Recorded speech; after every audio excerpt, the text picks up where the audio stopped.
a healer named Oren Dora is sitting at a table when someone comes up and says hello to him.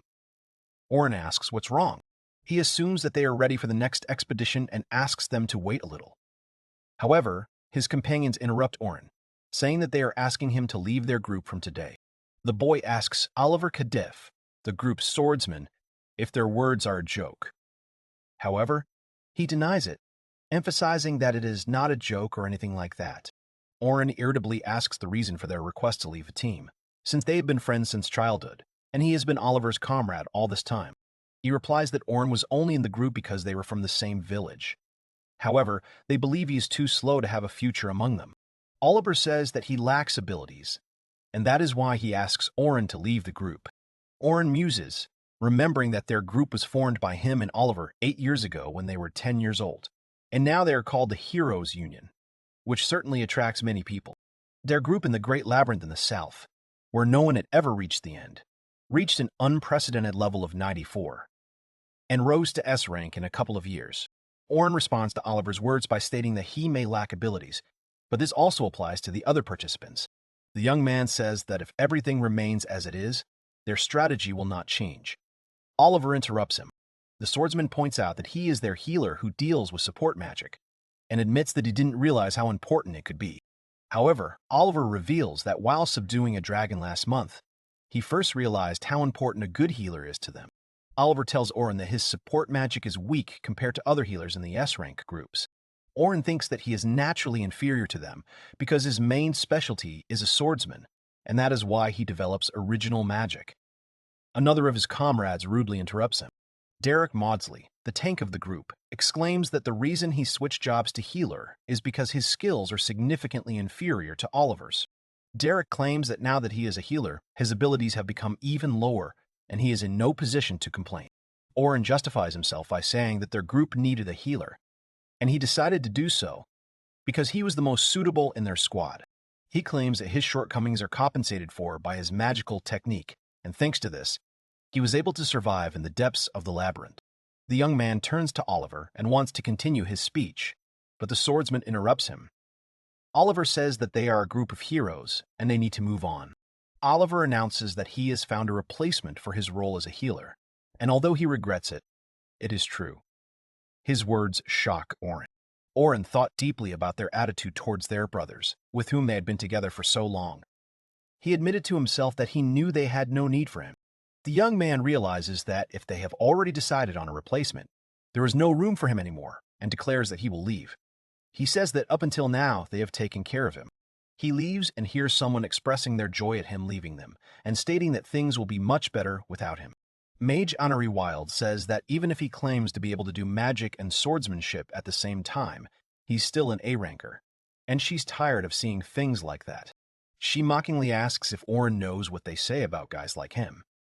Oneri replies that they are called those who are good at many things, but excel at none. The girl says that from now on he should behave carefully and receives a categorical refusal to her words. Oren thinks to himself that his squad has always thought of him this way, that he has always had to serve them. He wonders why him and who would join this group. The next day, at noon, Oren wakes up and realizes that he has overslept because he arrived at the hotel and went to bed early. He has not yet decided what to do next. He thinks he can live without any problems for a while, but he thinks about what he will do for a living now. He concludes that he has 3 options. The first option he considers is, as before, to be an explorer. That is, to make money by selling things he finds in labyrinths around the world. The second option he is thinking about is to find some kind of job, and although his earnings may decrease, his life will be more stable. His last option he considers is to become a trader. He supposes that he might be able to make a lot of money from it, but the probability of this is extremely low. He comes to the conclusion that, if he had to choose from this, then the only thing left was the work of a researcher. The young man realizes for himself that he does not want to be rich, but came to this city to become a researcher. He remembers that he started out with Oliver, but he didn't want to follow his path and became an adventurer. Oren picks up his sword, reflecting on how becoming an adventurer was a decision of his own free will. He realizes that he has no need to fulfill his obligations to the group now.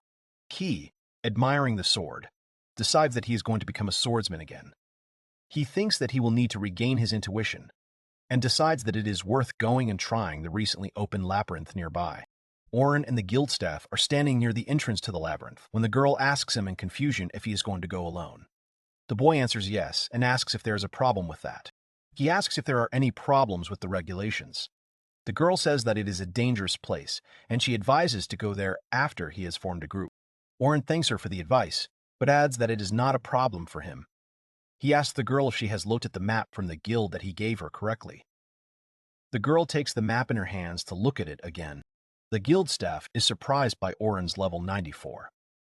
She quickly bows and apologizes, saying that her advice was wrong. The young man, taken aback by the girl's reaction, assures her that everything is fine. He asks if he can come in now. The girl, feeling awkward, hands the card back to him and replies that of course he can come in. Oren hears the girl yell after him to be careful and speculates that this sudden change has something to do with the cash, especially after he was kicked out of the hero group. He wanders around the first floor of the labyrinth and sees a horned rabbit in front of him. The demonic creature attacks Oren and the boy rejoices, thinking that if it is of a suitable level, he will be able to test his swordsmanship. The horned rabbit leaps at Oren, and the boy slices the creature in half. The swordsman is delighted with his fine victory. He is glad that his arms were trained enough not to worry. He thinks that this was a good start, but he needs to go down a little further and fully restore his intuition. On the third floor of the labyrinth, he encounters more other entities, but he believes that although their numbers are gradually increasing, they are still weak on this floor, standing in front of several demonic entities. The young man thinks that it is time to test his support magic. Support magic is a magic that aims to increase the physical abilities and equipment characteristics of the buff target, and it can be used to heal not only party members, but also oneself. So Oren begins to activate the increase in strength. As soon as the activation is over, he realizes that he now needs to deal with them and attacks the demonic creatures. The young man quickly defeats his opponents and reflects on the fact that support magic is a convenient thing, but it also has its weak points. He considers the weak point of support magic to be time. He dealt with the monsters in just 3 minutes, and is disappointed that it took so little time.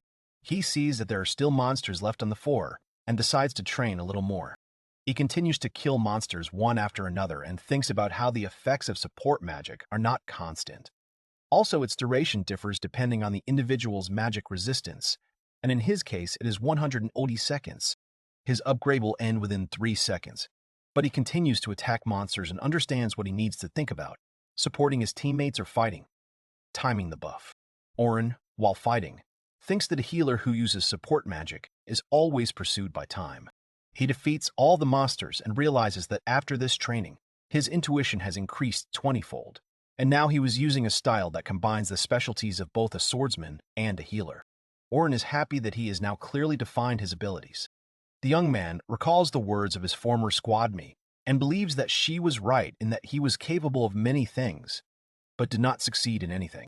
Gripping the hilt of his sword tighter, he decides that if he continues like this, he will never again be the man who has done much, but succeeded in nothing, but will become an adventurer who will be called the Jack of all trades. Oren has reached the 7th level of the labyrinth and approaches the crystal that is used to mark adventurers' progress to the next floor in order to keep a record of the transition. Suddenly, he hears curses and turns around to see another group. One of the members of this group, turning to his comrades, declares that they cannot blame him because he made the only right decision for them. Another boy from the team yells at him, reproaching him for luring the girl into a trap and running away. Oren hears his words, but he can't quite believe what he heard. The guy starts making excuses, saying that a large number of monsters suddenly appeared, and it is quite natural that he gave priority to his comrades with whom he has been working for a long time, and not to the girl who just joined. Oren, standing with his back to the group members arguing with each other, listens to their argument. The young man thinks that he shouldn't react to this because he's just a kid who had bad luck with the group. However, he doesn't think that it's someone else's problem because he understands all the pain. Because he was abandoned by the group too. However, the situation in which he was lured and left to die does not allow him to ignore it. Without turning to the guys, he abruptly declares that he can't stand such talk. In response, he hears the team ask who he is. Oren, turning to them, says that they are behaving like children, and instead of going to help the girl, they are just standing and complaining. He adds with disdain that people like them are the most unpleasant type of people. One of the team members is outraged by Oren's words and begins to threaten him. The guy attacks Oren and shouts that they can't help anymore, and they already said that she was left alone in a similar situation. The young man grabs the attacker by the arm and hits him in the leg so hard that he easily knocks the guy to the floor. Oren scornfully tells him to lie down instead of complaining in vain. Turning to the rest of the team, he asks where the girl is now. They ask Oren again in confusion, and the young man menacingly repeats where they left her. The whole detachment was afraid of Oren, and they quickly told him that they had to turn right at the end of the road and follow the second alley to the left. The boy immediately ran in that direction, and the boy who was responsible for the girl being abandoned with the monsters asks if he really went to save her. And Oren replies that otherwise, he wouldn't have asked her whereabouts. The girl stands against the wall, trapped by a crowd of monsters, and realizes in horror that she cannot defeat them alone because it is impossible for her. However, the girl decides that she does not want to die without doing anything.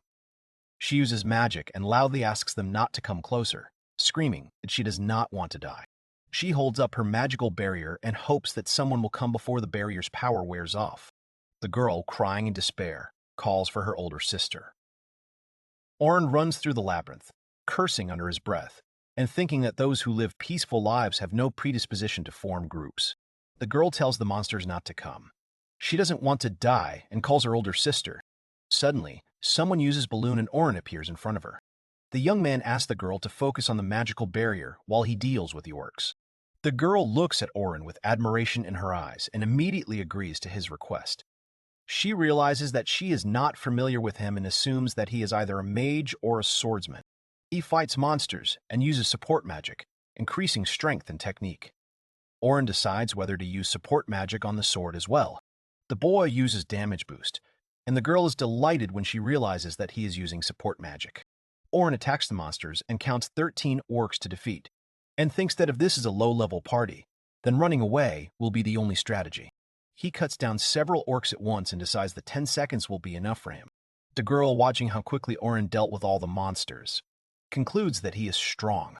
The young man, having defeated all the orcs, goes to the girl asking if she is okay. He says that although there are no visible wounds, he will heal her just in case. Oren smiles sweetly at the girl as she looks at him sheepishly. Suddenly, the girl falls to the floor, not believing that she is alive. She sits on the floor crying, saying she was scared. She doesn't know what she should have done in that situation. Oren watches her, feeling regret and pity. The young man strokes the girl's head, trying to comfort her. At this moment, she thinks about how she was overcome with fear in the situation when her friends abandoned her. The girl looks up at Oren and he quickly removes his hand from her head. She tells him not to be afraid to touch her head. The girl recalls what happened and thanks the young man for saving her. She says that at that moment she thought that everything was over. With a genuine smile on her face, the girl adds that this is why it was really great when he came to help. Oren replies that he was glad to help. Suddenly, they hear strange sounds, and the young man extends his hand to her, offering to get out of this place, as magical monsters are heading there. The girl agrees and, taking his hand, stands up. They head towards the magic crystal. They get out of the labyrinth, and standing near the entrance, Oren declares that it is time for him to go. The girl asks him to wait and thanks him again for his help. She adds that she never introduced herself and says her name is Sophia Crudel. Oren, hearing Sophia's last name, noticed the emblem on her clothes. Oren says it's his fault for not introducing himself first and gives his name. Sophia replies that he has a beautiful name. She addresses the young man as Mr. Oren. She invites Oren to dinner as a thank you for saving her. She thinks to herself that even though it's not home-cooked food, it's still worth it to thank him in this way. Oren is perplexed. He replies that he did not help her with the intention of receiving any special thanks, and notes that she has already thanked him. However, seeing the girl's pleading eyes, he agrees. Oren says he will gladly accept the invitation, and at that moment he thinks he is going to pay for both himself and her. The girl happily thanks him. The young man asks Sophia if she has already chosen a place where they will go for dinner. He says that if not, he can suggest a couple of good restaurants. However, the girl replies that she has already chosen a restaurant. The girl announces that they have arrived. They are standing near a restaurant with the same emblem as on her clothes. Sophia says that it is a cheap restaurant, but the food here is really good. Oren, seeing the emblem of the restaurant, immediately understands that this is a rabbit establishment. He thinks that this is to be expected from someone who wears their emblem. As he suspected, Sophia is indeed a seeker and belongs to the Silver Rabbits of the large Yachten clan. Oren thinks about the clans, remembering that it is an organization that includes researchers, and all the materials they bring in are processed and sold. This is how things work with some restaurants and department stores. He understands that since sales go to equipment for researchers who are members of clans, they can get better quality materials. Oren realizes that it would be easy for Sophia to form some kind of group, since the Silver Rabbit in the Night Sky is one of the largest clans, attracting the most researchers. They enter a restaurant, and Oren notices a girl sitting at a table. Sophia addresses the girl, calling her big sister, and asks what she is doing there.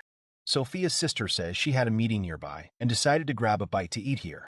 The girl notices Oren standing slightly behind Sophia and sternly asks her if she has a boyfriend, adding that, in her opinion, at her age, it is too early to have a boyfriend, but does not finish the sentence and abruptly gets up from her chair.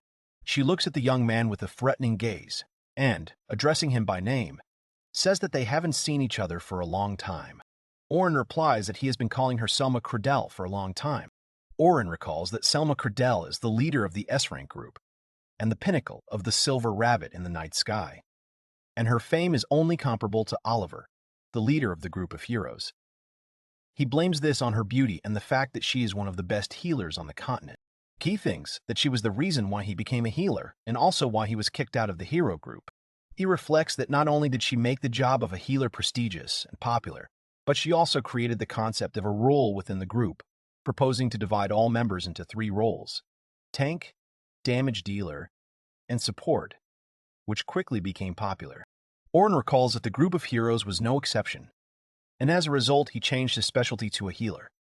He believes that it also plays a role that Oliver saw her at the dragon capture last month, and as a result he was written off for the long haul. The young man thought that they simply had similar surnames, but to his surprise, she turned out to be Sophia's older sister.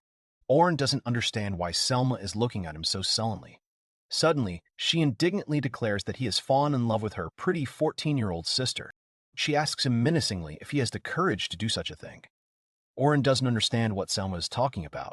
The young man claims that there was a misunderstanding and that he actually just intended to have dinner with her, so he doesn't feel guilty about anything.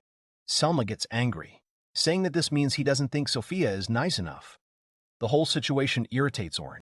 Suddenly, Sophia intervenes in their argument and asks Selma not to be rude to her savior. Selma asks if he really saved her. She asks Sophia if she went into the labyrinth alone again. Sophia is confused by her question. Selma states that she must have gone into the labyrinth alone after all.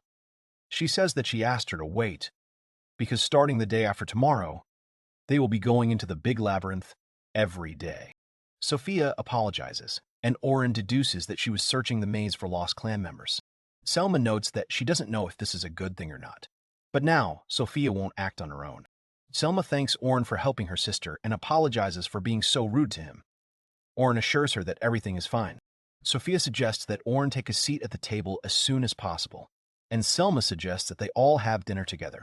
She asks if they can all sit at the same table and receives a positive answer. Oren and Selma discuss how this is the first time they can have a normal conversation, since even when they were attacking the dragon together, they only talked about fighting. Oren reflects on how he first met her last month, and since they are both healers, they were put together and Selma took overall command and Oren supported her in that. Sophia asks her sister how long she and Oren have known each other. Selma is surprised by her sister's question and asks if she doesn't know who Oren is. Sophia suggests that he might be a famous person. Selma replies that she is right and Oren is a member of the group of heroes. Sophia is at first surprised and then embarrassed, but Oren says it doesn't matter. Oren adds that he is no longer with the group of heroes. Selma asks in surprise, wondering if he was kicked out of the group. Oren confirms, saying it happened yesterday. Selma wonders what happened to Oliver if he kicked someone like Oren out of the group. She believes that Oliver should have kept Oren no matter what. She asks the boy the reason for his exclusion from the group. Oren tells her that there are certain circumstances and that they are all in their own minds. Selma thinks about it and concludes that he is now free. Oren says that you could say that. Oren assumes that she wants to invite him to the Silver Rabbits and thinks about how he himself only recently learned about this from the party members. Selma says that since he has no plans and is about to propose something to him, Oren abruptly interrupts her. The young man says that he does not want to join anything. Selma asks Oren if he thinks they were wrong about him, and says that this is the perfect chance for her. Selma says she wants him to go into the labyrinth with her the day after tomorrow. She asks him if he would mind helping her search. Oren, astonished, asks Selma the same question. Oren asks Selma again about helping him search, and Selma replies that that is exactly what she needs. She explains that the silver rabbits in the night sky are planning a new attempt, so they need adventurers of rank A and above to descend to the 51st floor of the Great Labyrinth in the south the day after tomorrow. Oren points out that this is a rather unreasonable schedule, considering that it will take 6 months to a year. Selma agrees with the young man, but assures him that it is doable if you take the shortest route. The girl adds that this is all because of their sponsor's nerves, and the team is also rocking the boat. Oren suggests that if they have a bad plan, they might have discussed it with their sponsor. He thinks that maybe they are going there for some other reason. Oren, after thinking, states that newbies cannot defeat floor bosses, and if they explore the lower floors, they can increase the overall strength of the clan. Selma is surprised that the young man figured out the truth just by talking to her, and thinks that he is smarter than she expected. Oren knows that in the labyrinths, an explorer cannot move to the next floor without defeating the bosses on every 10 floors. And for beginners, defeating the boss is a big problem. And in the battle with them, beginners are often injured or killed. Oren realizes that experienced adventurers nearby can lead them. They register with the crystal and do not fight them, which greatly limits the ability of newbies to develop skills. Selma agrees with Oren's guess about the reason for going into the labyrinth, adding that this is why she wants him to accompany her on her exploration. The girl tells Oren that it might be important for him to hear their plan, and so she tells it to a stranger. Selma takes the boy's hands, causing Oren to be surprised. She turns to him and tells him that she thinks highly of him. The girl adds that she realized this during their joint subjugation of the dragon. Oren is extremely surprised by her words. He thinks that, it turns out, she values him as a healer, and although he is glad that she speaks honestly with him, he does not understand what her words are based on. He reflects on the fact that he is, after all, a former member of the hero group, and during their time together subduing the dragon, his support magic was clearly inferior to hers. He assumes that she wants him to become a healer again, but he thinks that if he thinks about it, he will definitely regret it soon. Oren separates their hands and thanks them for the kind words addressed to him, but adds that he already has his own plans. Selma and Sophia are upset by his refusal, and Sophia, turning to him, says that she will participate in the expedition as a newcomer. She tries to persuade Oren to join the expedition, saying that she would be very happy if he would come with them. Looking at him with pleading eyes, she begs him to agree to their offer. Selma sits there, upset after his refusal, and Sophia sweetly asks if Oren will accept their offer. Oren responds that he has heard them and agrees to join them. His words immediately encourage Selma, and she happily thanks him. However, Oren announces that he has a condition. Selma asks what it is, assuring him that she will try to fulfill it. Oren says that Selma had assessed him as a healer, but from now on, he is returning to the role of a swordsman, so he asks to accompany them in that role. Selma is surprised that he is switching from a healer to a swordsman, but decides not to refuse. She agrees and offers to drink to this. At this moment, she herself thinks that if things take this turn, then she herself can play the role of a healer. The girl suggests that Oren come to headquarters tomorrow at 8 o'clock in the evening, where they will discuss the details and possible rewards. Oren agrees. After dinner, the sisters head home, and Sophia sadly notes that Oren ended up paying for himself. Selma reassures her sister that he never wanted to be paid for in the first place. Sophia happily states that he really is a good man and has helped her a lot. Selma says that she won't lose to anyone either, and even if they are orcs, she can defeat 100 of them without getting hurt and will help her in any situation, because she loves her more than anyone. Sophia says that she understands this, because she knows her sister well.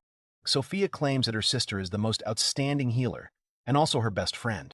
Selma is pleased with her sister's words, and thinks that she is very glad that this little girl is okay. Selma is thinking about how she can take revenge on the group that betrayed Sophia, because she has heard the names of all the members and can do something. Sophia calls Selma. Selma snaps out of her reverie, apologizing.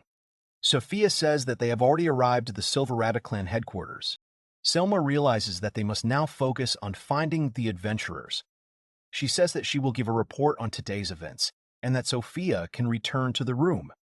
Sophia, leaving, turns to her sister, remembering that she wanted to say something. Sophia asks Selma not to be late, saying that she is really looking forward to her. Selma is charmed by her sister, considering her the sweetest in the world.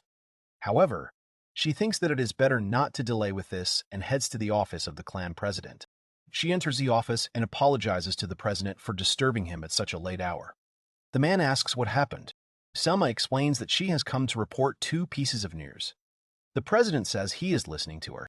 Selma reflects that Vince Brias is the best in the clan, and in his first year as president last year, he brilliantly helped the clan during a crisis. She considers him to be the person that all clan members trust. She tells him that her first news concerns a group of heroes. The president is not pleased with the mention of a group of heroes. However, he asks to continue, claiming that he simply did not think they would discuss it. Selma reports that Orandora, who was the group's healer, has left her. The man asks if she is talking about the same Orin. Selma claims that he told her about it himself when she met him earlier. The president notes that this is a heavy blow to the group of heroes, suggesting that they will lose some of their power without Orin. Selma agrees with Vince Brias's assumption, stating that they have descended so deep thanks to his buffs. She says that Orin's support magic is lower than average rank, but his magic activation speed is incredibly fast, about 4 times faster than hers. The girl believes that he has an original magic that even she doesn't know about. She is sure that he has used it several times in battle. Selma says that she first saw her a month ago. She claims that he is able to assess the situation, look ahead, and provide magical support in time, so he has all the skills to become an ideal healer.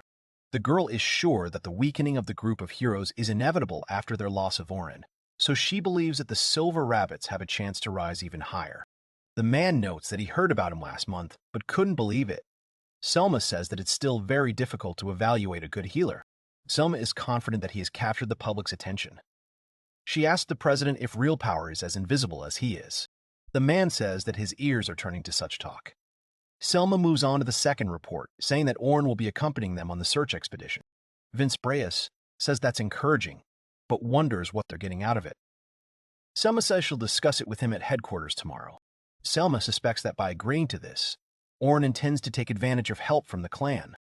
The man claims that the pushy aristocrats keep saying they are not interested in the plan, so he is worried that their support may be cut off. Selma agrees with his words and says that she feels it, but she doesn't really want to think about it. The president informs her that although he does not think Orin lost his senses when he left the group, he will be present tomorrow just in case. The man assumes that Selma has a reason for her indifferent attitude towards him. He thinks she wants to be a member of the first squad of Silver Rabbits in the night sky and lead it. Selma begins to get nervous at the president's words. However, the man continues, saying that what interests him most is whether Orin is suitable for the first squad and whether he can become their trump card that can replace him. The girl replies that she doesn't know for sure, but she thinks it's definitely possible. Vince Brias asks if Orin is a healer. He asks Selma if she wants to replace a member of her party, immediately stating that she cannot allow this as she maintains balance in her party. Selma ponders why Orin decided to change his class to a swordsman. She assumes that he wants to show his strength in battle. The man says that there should be no problem with the escort, as he must have a lot of experience. Selma agrees with his words, and, apologizing for the disturbance, finishes her report for the day. As Selma leaves the president's office, she reflects on how difficult this all is, considering that despite the diminishing number of heroes, they have not made any progress since the beginning of the year. Selma realizes how many problems they have and leans against the wall, exhausted. She remembers her little sister Sophia. The girl, remembering her sister, thinks that she needs to quickly recharge her energy from her. It turns out that Selma Creedle is the best healer on the continent, in fact quite sensual, and thoughts about her sister occupy all her free time. The next day, Orin comes to the shop and greets its owner. He says that he is going into the labyrinth from tomorrow, so he is going to replenish his supplies. Orin considers the head of this store to be his real grandfather, who loves him because he does not remember his real parents. Grandfather tells him not to rush. The number of his clients has just stabilized, and thanks to him, he is thriving. Grandpa states that it is all thanks to Orin and his achievement of being the best adventurer. He says that he appreciates everything Oren has done for him. Oren apologizes to his grandfather, informing him that he is no longer a part of the hero group and is no longer suitable for promotion. Oren claims that since he is no longer with them, he has no influence. He hangs his head in shame and apologizes again. Grandpa gently strokes his head and smiles, noting that children worry about all sorts of things these days. He adds that he is quite happy that they have the opportunity to talk to each other. Grandfather claims that the rest depends on his efforts, and thanks him, saying that he has already done enough. Oren says he has his grandfather to thank for this, and involuntary tears stream down his cheeks. Grandpa claims that it is not so, and he had a hard time putting up with it all the time. Oren asks why he is crying then. The man turns to Oren, explaining that sometimes things are difficult and there is nothing wrong with crying. The young man, crying, thanks his grandfather. Oren approaches the designated meeting place and greets Selma, who is already waiting for him. The girl asks him to follow her. As they walk, Selma notices that he seems happier today than he did yesterday. She asks if it was nice to leave the hero's party. He smiles and answers Selma's question in the affirmative. They approach a large, beautiful building, and the girl announces that this is the place. Oren approaches the south of the entrance to the Great Southern Labyrinth and sees a huge crowd of people in front of him. Someone greets Oren, and he turns his gaze to them. Selma and Sophia approach him. Oren greets Sophia, and she returns the greeting with a sweet smile. The young man notices that she is dressed differently than last time. He thinks that she might have a new uniform. He says that she looks great in that dress. Sophia shyly thanks him for the compliment. Selma irritably notes that he seems to be used to talking to girls. She wonders if he has had affairs before. Oren does not understand what affairs he is talking about. Oren says there is nothing wrong with that. He says that when he was in the hero group, he lived with a member, so he was just used to it. Selma notes that it turns out that all the brave heroes live in one mansion. Sophia asks Oren where he lives now. Oren replies that he lives in a hotel, but is considering renting a room.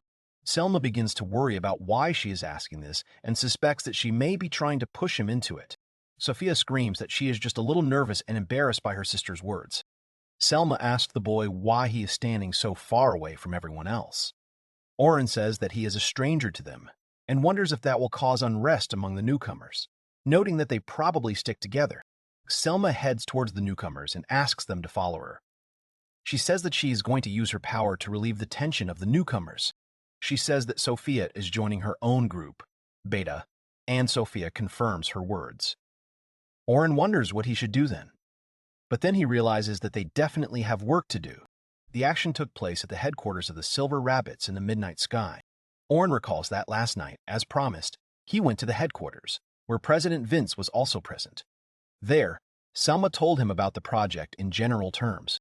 Oren wants to sum up what Selma and the president said to him. He says that the search period will be 3 days, and their target is the 1st through 10th floors of the labyrinth. He notes that, given that they need to ensure the safety of the newcomers, they will not stay overnight and return when they reach the floor. He clarifies that there are 10 groups of newbies participating, and 5 leaders, including Selma and him, are in charge of them, and the battle with the demonic beast is carried out by the group of newbies in turn. And in the event of an unequal battle, command passes to the hands of the leader. Selma replies that everything he has said is correct, and the sooner he understands this plan, the better. She thinks to herself that there will be a march in any case. The girl asks if Oren has any questions, and he replies that he only has one. The boy wonders why there are only 5 leaders.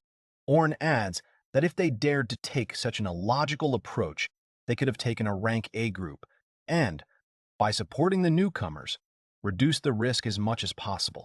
Selma replies that their goal is to bring as many newcomers as possible to the lower floors. The girl, with a polite smile, says that some difficulties lead to the growth of newcomers, and asks him if this is a good opportunity. Oren knows that this is their official position, and in a plan like this, where the main thing is the result, they don't care about the process.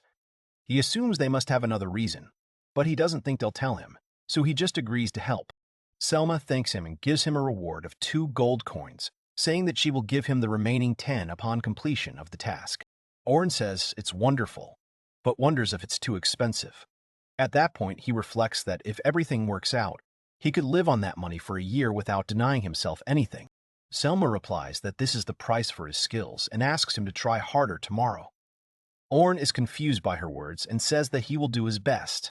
Orn muses that the president hasn't said anything about it and still has doubts about the content, while Selma greets the three kids. They greet her in return, and the young man sees in front of him two young men and one girl. Orn immediately recognizes that these are the remaining three leaders. Selma introduces Orn, saying that this is the one they talked about yesterday. She adds that she personally guarantees his experience. One of the young men claims that if Mrs. Selma herself approves of him, then it will be promising. The other leaders pick up on their comrades' words and say that they expect a lot. Orn gets nervous from their words and asks them not to set their expectations too high. He clears his throat and introduces himself, saying he will be taking the attacking position at the forefront. Orn adds that he is pleased to meet them. The leaders decide that they should introduce themselves as well. Selma announces the leaderboard, which consists of two tanks, Bando and Ansel, and a healer, Kat. Orn clarifies that it turns out they have DD and a healer. Selma replies that he said everything correctly. The young man reflects on how balanced this party is and wonders if Selma would have called someone else to play attacker if he wasn't there. He decides it doesn't matter. They've got it all figured out anyway. Selma asks the leaders to give it their all for 3 days, and the team enthusiastically supports her words. Selma tells Orn that he should meet the newcomers then. The girl stands in front of the crowd of recruits, greeting them. She says that as they were informed earlier, from today onwards, they are going to reach the 51st floor of the Great Labyrinth. Selma notices that they have a gloomy expression on their faces and asks if they are afraid to suddenly find themselves in the middle of a great labyrinth. She confidently tells them that they were not worried because they had trained an excellent specialist in case of unforeseen circumstances, and asked to allow her to introduce him to them. The girl points towards the young man, who is shocked by what is happening, and she excitedly shouts that his name is Orn, and he's an adventurer who has reached level 94, which they haven't even reached yet. The crowd comes to life at Selma's words, and she adds that if they want to become adventurers, they will learn a lot from him. She announces that, in addition, he was also formerly a member of the hero group and knows more about the Great Labyrinth than anyone else. The newcomers, hearing her words, are inspired, and Orn, watching the admiration with which they look at him, wonders if they were excited about having to go into the labyrinth. Selma asks if they can smell the air of the 51st floor yet. She enthusiastically suggests they begin exploring the labyrinth. He looks at the inspired Selma and begins to understand what she meant by relieve tension. She asks the newcomers to take their place in each group and waits for confirmation from the leaders. Orn approaches Selma and asks if she has raised the newcomers' morale too early. The girl replies that his achievements in the group of heroes will still pay off. She adds that, after all, their goal is to send newcomers into the labyrinth with peace of mind. Orn wonders if that's true. Selma suddenly says that she completely forgot and announces that Orn is the leader of the 9th and 10th groups. The newcomers of the 9th and 10th groups, hearing this, shout loudly, rejoicing that they are Orn's squad. The young man is horrified by what is happening. Selma informs him that Group 10 contains the most promising newcomers, and if they train within the group, they will be useful in the middle of the maze. She says enthusiastically that now that she has given him the directions, he can step. Orn wonders if it would be right for a stranger to teach high-potential newcomers. The young man approaches his groups and introduces himself, saying he would be happy to collaborate for 3 days. The newcomers ask him with undisguised admiration to take care of them. As Orn watches them, he realizes what the hero party member effect means. He notices a familiar face in the crowd and realizes that Sophia is also part of his party. Orn asks everyone to state their names and ranks. He looks at the 10th group, noticing that there are only 3 of them, and wonders if there will be anyone else. The girl replies that everyone is here. The 10th group consists of 2 girls and 1 boy. Orn notes that a group of 3 is quite unusual. He realizes that the risk of dying increases with the decrease in the number of newcomers.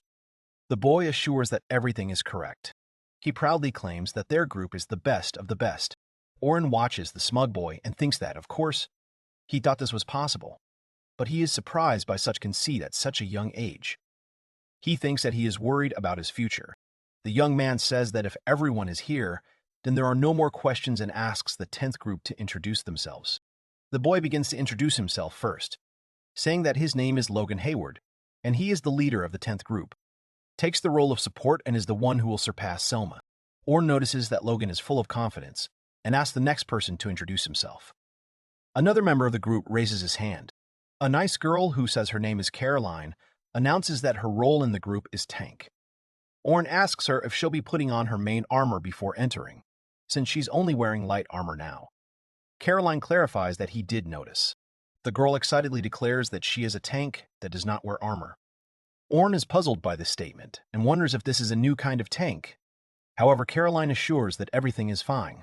She says she doesn't like being attacked by monsters, but she wants to kill them, so she's a mixed DD and tank. Sophia Cordell introduces herself last and states that she is taking up the position of attack mage in the rear guard and would be happy to cooperate. Orn is fascinated by Sophia, thinking it is a normal greeting, but it makes him feel lighter. The group begins to argue among themselves, and the boy watches them. Watching them, he worries that this mission will be too difficult for them. Finally, they started the search operation. He thinks that the newcomers are in a good mood and wonders how much they will learn after this expedition. Suddenly, someone calls out to him. It turns out to be Caroline of the 10th group. She wonders why a member of the hero party is participating in their expedition, since she thought their clan was in competition with his. Orn asks if she didn't hear what Sama said. He adds that he is no longer in the hero party. The boy also says that they were indeed a threat and he was watching the confrontation. Caroline asks why he is no longer a part of the hero group. She adds that the group of heroes are people who are adored by everyone and does not understand why he would waste his time here. Orn thinks that it would be better if she stopped interrogating him sooner. He realizes that she's the type of person who likes to ask questions directly, without thinking about the question at all. Orn tells the girl that it has nothing to do with her. Caroline remembers that he and Sophia know each other and asks if that is true. She thinks about asking her. Caroline tells him that she is sure that she will say exactly. She tells him that Sophia told them that an incredible person will come to help. She asks Sophia if she said it right. Sophia was embarrassed by her words, asking what it is. Caroline asks her why Orn decided to help them. Sophia tells her that he helped her a lot recently. She claims that he is a very strong member of the hero party, and says that her sister said that they will be safe with him. Caroline is happy with this answer. Caroline clarifies with Sophia that it turns out she has no reason to worry, since there is a person from the party of heroes nearby. Sophia agrees with her comrade's words. Orn reflects on the fact that he is clearly no longer with them.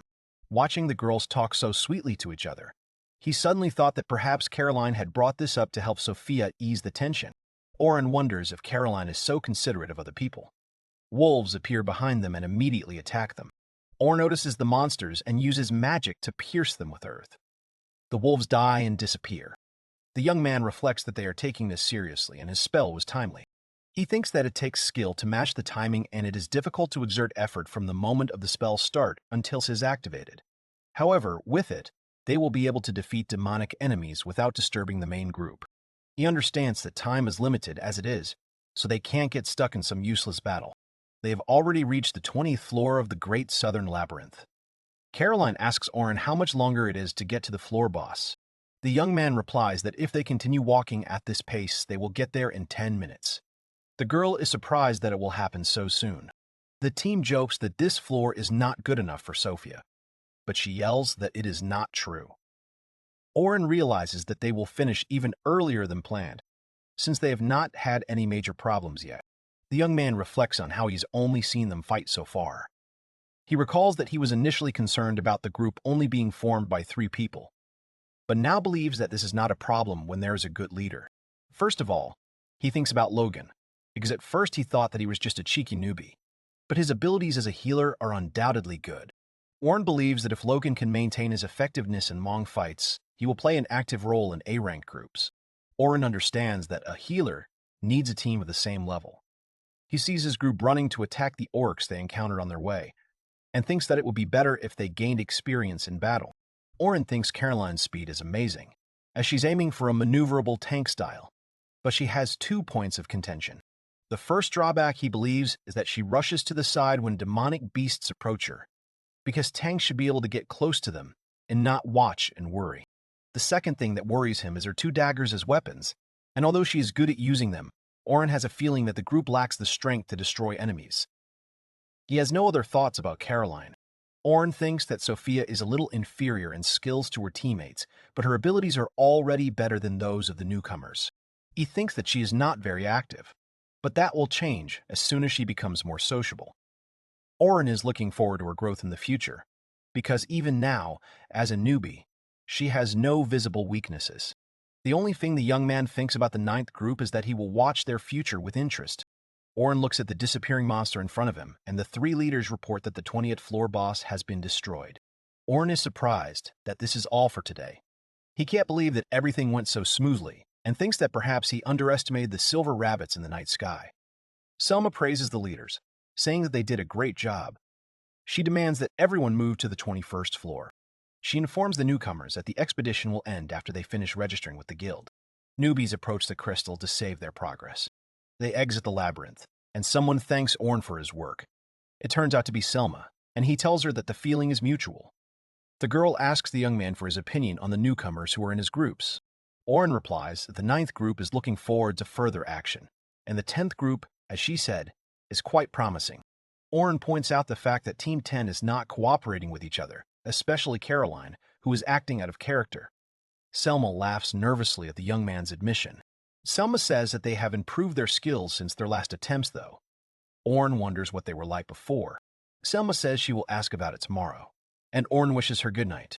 The next day, Orn holds the package in his hands and, reading it, seriously states that it finally happened. He reads a headline on one of the pages of the newspaper, which says about exclusive coverage about the fact that the healer in the group of heroes was replaced. Orn realizes that his expulsion has thus become public knowledge. He learns that, according to Oliver, the main factor in replacing the healer was that the predecessor did not have outstanding abilities. Orn reads in the newspaper that Oliver did not know that his abilities were below the average healer, and the group of heroes is experiencing a shortage of experienced personnel. However, the newspaper says that they have already reached the 94th floor of the labyrinth. Also mentioned in the announcement is that yesterday's new recruit, Philly Carpenter, who has been actively involved in exploring the great labyrinth of the West with her skills, is approaching Selma Crodel. The announcement ends with the words that even if the group of heroes does not continue their victorious march through the labyrinth in a new composition, they have created great expectations. Orin wants them to wait at least until the expedition is over. He fears that the students who admire him will change their minds when they learn that he did not leave on his own, but was kicked out of the group of heroes. He is especially worried about Logan's reaction. He is concerned about whether such a smug boy will listen to his orders. Orin gets dressed and thinks that it is unlikely that all students like to read newspapers. He realizes that it will be easy to imagine how much the students' opinions will change after reading this article. The boy decides not to think about it and realizes that he needs to go. He's walking down the street when a girl with long hair calls his name. Orin turns around and is surprised to see Luna Fockhark in front of him, who is the mage and doctor of the group of heroes. She greets the young man, saying that they haven't seen each other for a long time. Orin thinks that it has only been 4 days since their last meeting, but he agrees with her words. He remembers that when he was in the group, the members' attitude towards him worsened, but she was the only one who communicated with him as before. He wonders what would have happened if Luna hadn't been absent to help her parents when he was expelled. He bitterly realizes that he still seems to have feelings for the group of heroes. He asks Luna what he can do for her. Luna begs Orin to return to their group, assuring them that they need his strength. He looks at her and thinks that he expected something like this from Luna because she always had a good opinion of him. He asks if this is a group-wide decision, saying that judging from this morning's article, it doesn't seem to be. Luna doesn't understand what morning article he's talking about, and then confidently declares that it's her decision. She assures that if Orin returns, she will try to persuade everyone else. He sees Luna's determination and realizes that she truly wants him back in the group. However, he realizes that it is too late for this. The young man says that judging by the article, he no longer has the opportunity to return. He adds that he never intended to return. Luna apologizes and says that she has not read the article yet, so she does not really understand what is going on. The girl states that they promised each other to capture the Great Labyrinth together. Orin claims that this promise was made between him, Oliver, and Luna. But it no longer has any meaning because Oliver kicked him out. Luna says that may be so, but still tries to persuade him to come back.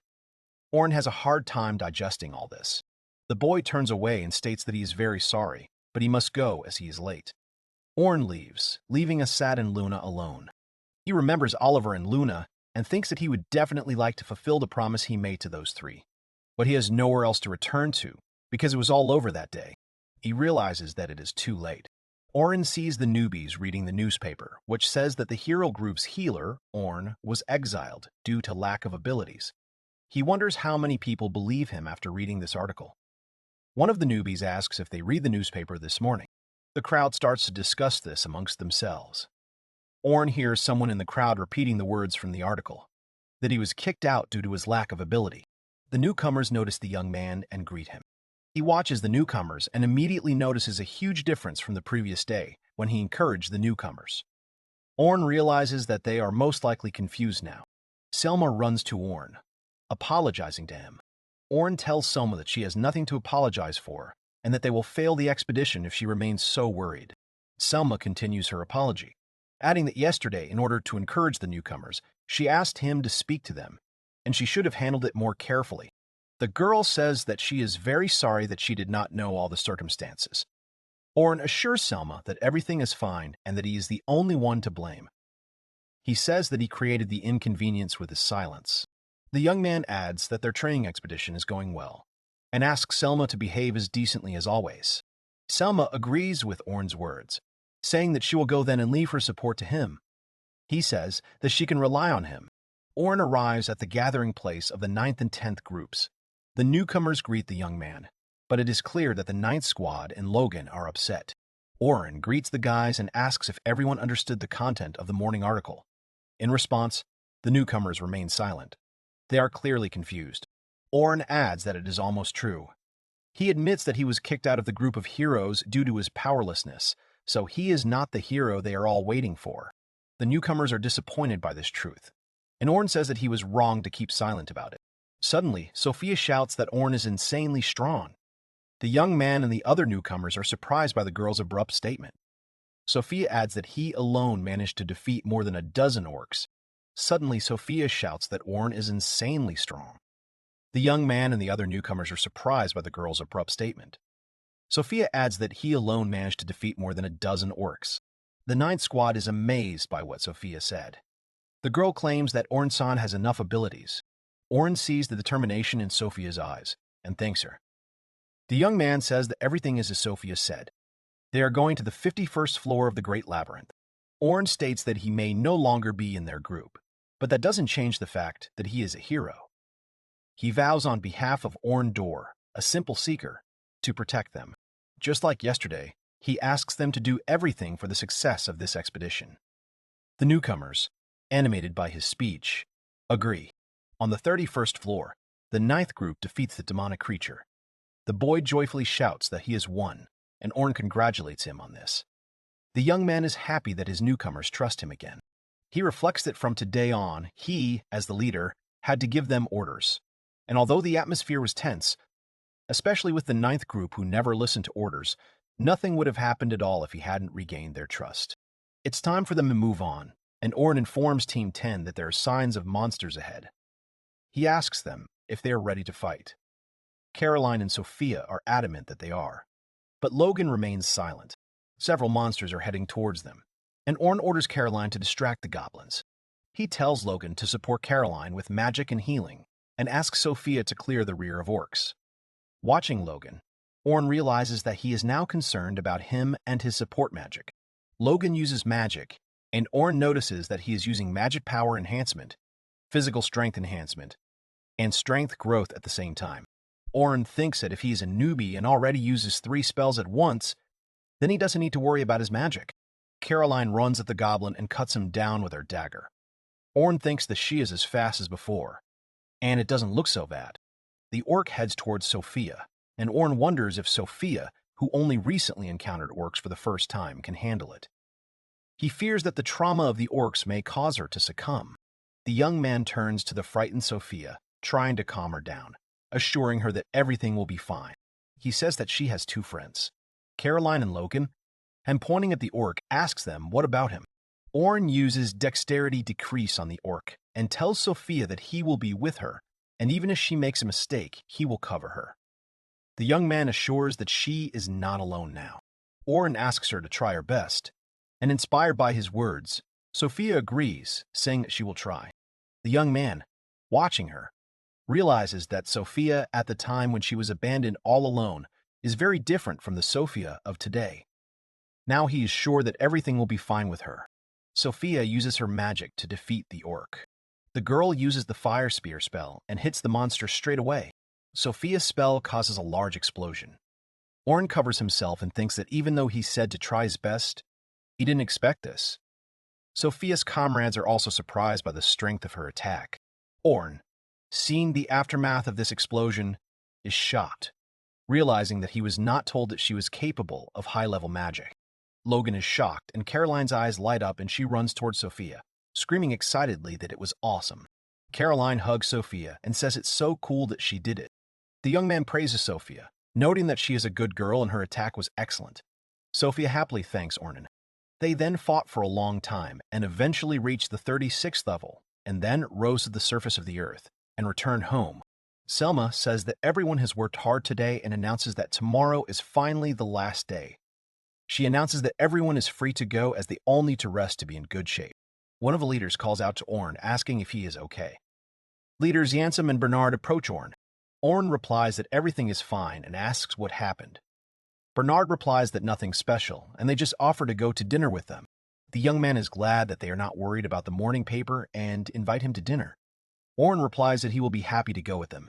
He realizes that they didn't communicate much while exploring the dungeon and thinks that this might be a good opportunity.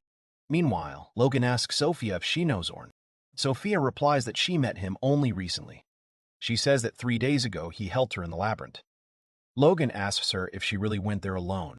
Sophia replies that the leader there was gathering people into a squad, and that's how it happened. Caroline asks why Sophia is acting so strange. Logan asks her to tell him something. He asks Sophia to tell him more about Orna. He asks to tell him about Orna, as he wants to know as much as possible. Sophia wonders what exactly she should tell her. Logan asks if she remembers him using magic when he saved her. She says it was a huge rush of wind, like a shockwave. Logan asks if there was anything else. Sophia adds that the rest was Shin Majutsu support magic, and it did something like strengthen the sword. Logan asks about the sword. Sophia says that yes, the sword was so strong that it could cut through literally anything. She also adds that it's not just about magic. He's also good with a sword. Logan listens attentively to Sophia's story. She says she can't say for sure, but suggests it might be due to his training, as he has converted several of his abilities, and notes that he has become stronger. Logan wonders what converted means, and realizes he wants to see it for himself. Logan thinks that, despite all this, he fought just perfectly. He admits that he was confused this morning when he found out that Orn was kicked out of the guild. He thinks it's so unfair and he was very angry. Logan realizes that he was wrong when he initially did not consider him a strong adventurer.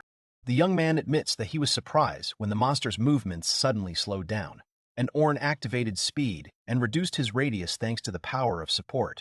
Logan thinks about how hard it is to learn the debuff, as you have to know all the subtleties and techniques of the movement. He is amazed that Orn used the debuff without much effort. Even though Selma rarely uses it, Logan reflects on how he has fought under his command many times, and admired him every time. On their first expedition, when he was just learning support magic, they dealt with the enemies very quickly. Logan realizes that by trying to change his attack method, he felt his powers increased exponentially, and believes that it is all due to his training. The young man decides that he wants to continue following Mr. Orn because he is his mentor and best friend. Logan doesn't understand why such an experienced fighter would be expelled from the guild. Meanwhile, Caroline asks Sophia if a vanguard attacker is a strong role. Sophia replies that she thinks it is. Sophia says that means if she becomes a vanguard attacker, she will be the strongest. Caroline replies that it is not a bad idea. The girls discuss how great it would be if they could win before they knew it, and decide to work on their skills together. Logan stands to the side, thinking about the perfect attacker. Logan thinks about how some people call him a genius, but what that even means to him is unclear. He decides not to give up. Logan reflects on how, no matter how, he must succeed in order to become stronger and help him. Caroline notices her friend's depressed mood and asks Logan if he is tired. The boy replies that he is full of energy like never before. The girls tell him he's glowing and not to worry so much. Logan is outraged that he's not. At the Night Rabbit restaurant, Orn is sitting at a table full of food. Someone offers him a drink and asks Orn to start his story. The leader of the party, Bernard, says that from what he knows, Orn has plenty of interesting stories. He adds that they should have a good drink while they still can. Bernard says that it will be hard to go to work with a hangover, so they will get drunk tonight. Orn says that they should get some more sleep. Leader Ansem quotes Orn as saying that a big table is better than a small one, and adds that he doesn't know how best to greet them. Bernard asks why Orn should be greeted and jokingly suggests singing a hymn to him. The guy is indignant that the regular lanterns are not enough, but thinks that it looks quite aesthetically pleasing. His friend replies that he has no complaints, everything is fine for him. The leader of the other squad says that after missions it is good to relax, so he advises him not to think about anything, but just enjoy the food.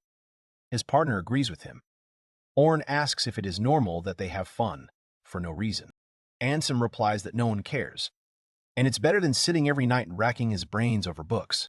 Bernard scolds his friend, asking if he even understands what he's saying, and adds that there are plenty of political problems right now. Orn thinks that even if that's the case, he can't just take a break. The young man realizes that today's news has made him very angry and does not understand how one can just exclude something without understanding it. He tells the guys that perhaps he was just unlucky. He remembers his previous band and adds that this is not the topic. He suggests talking about hobbies, since they haven't had dinner together yet. The boys are surprised by Orn's words, and Bannard asks if he really said that. Orn replies that he can't always walk around with a stone face, and he just wanted to have a heart-to-heart talk. The boys admit that he scares them. Ansem states that he wanted to know something about the news from this morning. He is indignant, saying that this is not how one treats a vanguard attacker, and adds that if Orn had not used magic, he would not have defeated him. Bannard asks what happened, and Ansem says that Orn had permission to use magic and asks why he was able to turn him into a sword now. They ask to explain why Orn did this. Orn says that as a child he loved to fight with swords, and as a child he dreamed of becoming a swordsman. He was interested to know what it was like. Orn claims that this is why he decided it was a great opportunity to try taking up the sword. Ansem says that a lot of time has passed since then and asks if his parents were against it. Orn replies that his parents didn't really say anything. The boy explains that his grandfather was an adventurer who defeated a demon beast with just a sword, and after that, he aspired to become like him. His comrade tells him that it turns out that this is why he wants to become the strongest. Orn continues his story, saying that it happened when they were going down into the dungeon and there was an earthquake. He says the monster was huge and he had to slow it down. However, he admits he had no knowledge and didn't understand it then. Orn remembers Selma and states that he was originally supposed to level up these abilities, but for some reason he had to use them and therefore did so. Orn explains to his comrades that he didn't care about the consequences back then and had one goal: to defeat the monster. The boy says he has mastered the basics of fencing and decided to use a sword while simultaneously using magic. Ansem asks if this is a combination attack, calling it interesting. They ask Orn if he was wrong in the end, and the young man confidently replies that no, he was not wrong. Orn remembers Selma and states that he was originally supposed to level up these abilities, but for some reason he had to use them and therefore did so. Orn explains to his comrades that he didn't care about the consequences back then and had one goal: to defeat the monster. The boy says he has mastered the basics of fencing and decided to use a sword while simultaneously using magic. Ansem asks if this is a combination attack, calling it interesting.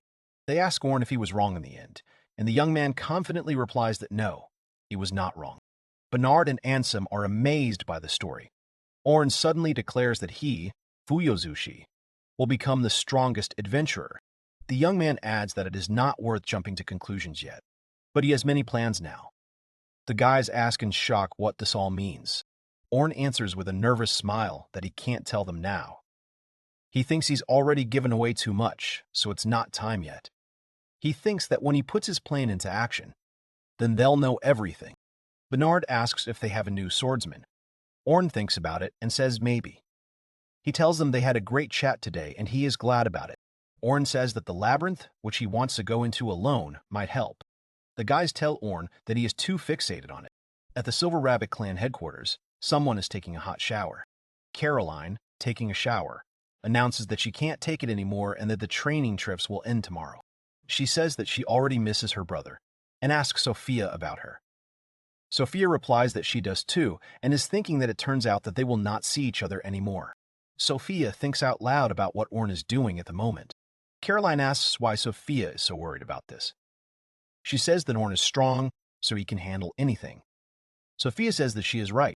Caroline wonders if she can become as strong and beautiful as Mrs. Selma, and Sophia tells her that she will be even better. Sophia thinks about how lonely she is without Orn. She realizes that she misses Orn very much and wonders when they will be able to meet. In the past, many years ago, two boys are training while two adult men are watching them. One of the men, turning to Oliver, says that this is what he expected from him. He asks Oliver how he can call himself a hero. The second man says that Orn was previously called a genius, but now doubts have arisen. In a training fight between Oliver and Orn, Oliver wins. The dark-haired man, seeing this, claims that this genius is only in words. He adds that he really is a hero. Little Orn lies on the ground and declares that he has lost. He laughs and calls Oliver very strong. Oliver is indignant, suggesting that Orn take this more seriously. Oliver turns to Orn, stating that he wasn't fighting at full strength, so it's no wonder he lost so quickly. Oliver claims he doesn't accept the victory and challenges him to fight again. Orn says that Oliver has beaten him fairly and is already stronger than him. He laughs and declares that his power has come to an end. Oliver shouts that it is all a lie. Oliver thinks he hasn't beaten him yet and asks to fight him again. Orn asks why they should do that, since he already said he lost. Oliver scolds him and says that the time will come when Orn will take this more seriously. Orn continues to lie on the ground and looks at the sky, asking if there will be such a chance. He thinks about how he does not want to fight him and cannot allow it, because he is his friend. A little girl comes to him and says that he fought well. Orn recognizes the girl and replies that he would not say that. However, the girl assures him that he really fought well, asking if he does not believe it. She claims that she knows what Orn really is, and is confident that he is very strong, and will become even stronger in the future. Orn interrupts the girl and claims that he is weak and knows it. He thinks that she shouldn't say that. The boy explains that he must protect Oliver because he feels guilty towards him, and that is why he cannot fight him. The girl abruptly interrupts him. She confidently states that he is not guilty of anything because, on the contrary, he is trying to help Oliver. The boy is surprised by her words. The girl adds that they can become stronger and then they won't have to fight each other. She tells Orn that she doesn't want to see him sad. She shyly states that wherever he goes, she will always be there. She tells Orn that this is why she doesn't want him to be sad alone. Orn looks at the sky and asks if it's time for them to go. The girl replies that yes, and it will soon be dark. Orn gets up and starts to leave, but the girl stops him. He asks what she wants. The girl says she is happy that he is with her. However, when the boy turns around, she sees that he has tears in his eyes and asks why he is crying. The boy tries to convince her that she imagined it. Orn shouts at her not to laugh at him, but the girl starts to smile, and he again demands that she not laugh or he will get angry. The girl replies that she will not laugh, and Orn asks her to promise. The girl fulfills his request, giving a promise. She turns to Orn and says that just recently they were joking together. The girl claims that she wants to continue to joke with him in the future, and someday they will remember this day with a smile on their faces. Orn looks at her, fascinated, and she declares that they need to move forward now. Orn says he understands her, and as he says goodbye to Zion, he asks her to be careful.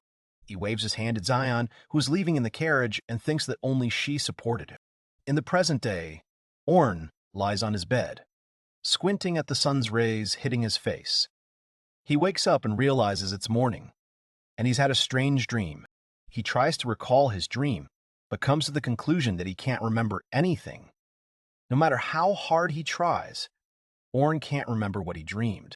Orn walks down the street and thinks that after chatting with the guys at the Silver Rabbit, he was able to set a goal for himself, and now there is very little left. He hopes that today will end well. Suddenly, he hears someone talking in the crowd, mentioning that new artifacts have appeared in the depths of the dungeon. These words shock Orn. Orn guesses that they are talking about a group of heroes. The second participant in the conversation clarifies whether this is true, concluding that they will soon achieve their goal. He adds that there is a reason everyone talks about heroes, and that they must make a statement this evening. Orn reflects that they are moving much faster than he expected, and now his plans are changing. The young man doesn't understand how they managed to get to the 92nd floor. He assumed it would happen, but he didn't think it would happen so quickly. He thinks they don't even think about the consequences. but he knows they're not cooperating anyway. He thinks he's just worried, and that it's nothing special. He knows that the worst that can happen is that they could get into trouble. 2 days ago, at the heroes' party, Philia Carpenter introduces herself. She says that it is an honor to be of service to them, and that she is very happy to meet them. Philia states that the hero party is a grand reception for adventurers and thanks everyone for coming.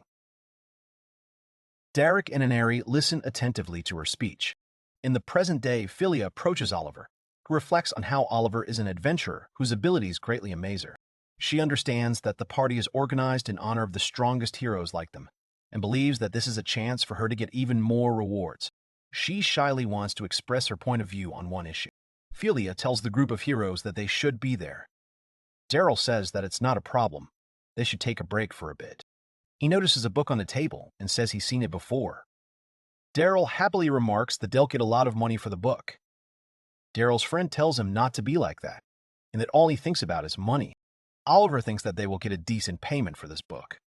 He also wonders if they have money on them, because he hasn't seen any before. Daryl tells the girl that they simply can't survive without money, so they need it. The girl screams as she knows it herself and tells him to just stop talking about them non-stop. Philia asks if they are coming to the party. Daryl says that if he doesn't have to pay anything, he'll go and ask the other guys. Philia replies that he doesn't have to pay, just be present. Daryl states that if that's the case, then they can stay there until the morning. Philia replies that if they want, they can. Henry happily asks Oliver to agree, adding that they will also save money. Oliver replies that since the party is for heroes, they can go. Oliver, raising his glass, wants to make a toast. He says that they can finally have a proper rest, and invites everyone to drink to the new member of their team. The heroes clink their glasses when the door opens and someone enters the hall. The healer magician Luna announces that she has arrived and asks for forgiveness for her lateness. She asks Oliver if she arrived at the wrong time, but Oliver tells her that she arrived just in time. Out of breath, Luna says she was rushing to them. She realizes Orn hasn't arrived, meaning they've only just begun. Although the group of heroes said that they had banished Orn, Luna was against it. But in the end, the girl had to come to terms with it. Luna asks the team how they can have such carefree fun. Everyone understands that a speech from the rather law-abiding Luna is inevitable. Luna, clenching her fists, says that she understands that they are celebrating. But she heard that Orn has teamed up with the Silver Rabbit and is going to go underground with them. The team asks if what Luna said is true. Oliver is shocked that Orn has joined the Silver Rabbits. The leader of the group of heroes thinks that this is a mockery, because it was done by a man who was exiled 3 years ago. He does not understand how Orn dared to do this. Ondera yells at Luna, asking if she knows what she's talking about. Derek claims that it's complete nonsense, and Orn doesn't rise above her current S rank. Luna asks her comrades to tell her what really happened. Oliver understands that she should not know. Oliver thinks he needs to think of something, but Inari suddenly shouts for Luna to stop acting like this. The girl claims that it is Orn's own fault that he was expelled from the group of heroes. She asks Luna not to spoil their mood, because they are having a party now. Inari asks Luna if she understood her. Luna asks if Orn came to them. She asks them if that means they set it all up. Derek yells at Luna, asking why she blames them. He says it's the other way around, and they're the ones being framed. Derek states that Orn chose to leave on his own, and that's why they kicked him out of the team. Luna looks at Oliver, asking if this is all true. Oliver tells Luna that she has it all wrong. Key claims that Philia did not join him because of Orn. Philia says that she is a new member of this team and that it is nice to meet her. She asks Luna not to be angry. The comrades apologize to Luna, assuring her that he himself would not have lingered there. They assume that he has already left and ask her if she wanted to see him. Derek exclaims that they have a new team member and tells Luna not to ignore her. However, Luna turns away, not reacting to her comrade's words. Derek angrily asks Luna if she even listens to him. Oliver steps between Derek and Luna, asking him to calm down and not to shout. The swordsman addresses Luna, saying that she understands this herself. He claims that Orn has chosen his path. Luna believes that this is not the case, and that he would not leave it that easy. She claims that she knows Orn, because they have been through a lot together, and besides, she is sure that his abilities are superior to theirs. Luna says that without Orn, she sees no point in staying with them. She looks reproachfully at her comrades. Oliver muses that Luna overestimates Orn and that she is too young to understand it. He thinks that it is impossible to convince her otherwise now. Aneri tells Luna to stop freaking out. She says it's time for Luna to come down to earth and face the truth. The girl asks her if her whole life will fall apart without Orn and claims that nothing has changed without him. Aneri tells Luna that if she doesn't like it, then she should just accept it. Luna is upset by her comrade's words. Oliver states that even if that is true, now is not the time for fun. He tells her that tomorrow their expedition to the dungeon will begin, and it is unlikely that they will be able to capture the 94th floor right away. He asks her to stop this, because he thinks that now is not the time to start a scandal. Luna stands silently, looking reproachfully at the team. Derek yells that if she has nothing else to say, then she shouldn't bother them. Oliver demands that Derek stop it. Derek asks what he has to do with it, since he didn't start all this. Luna addresses the team, saying that she feels sorry for them. She claims that they will destroy themselves and everyone else along with them. Oliver becomes nervous when he hears Luna say that they will destroy themselves.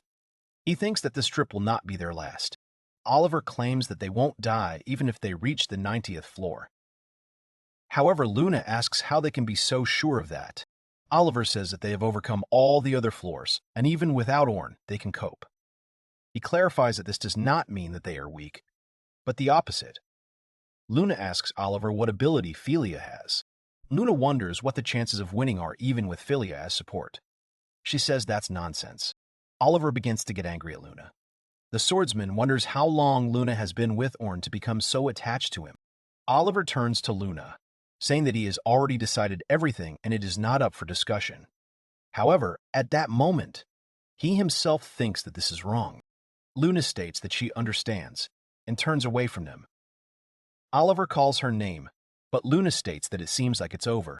Aneri exclaims that nothing is over, and Luna is only escalating the situation.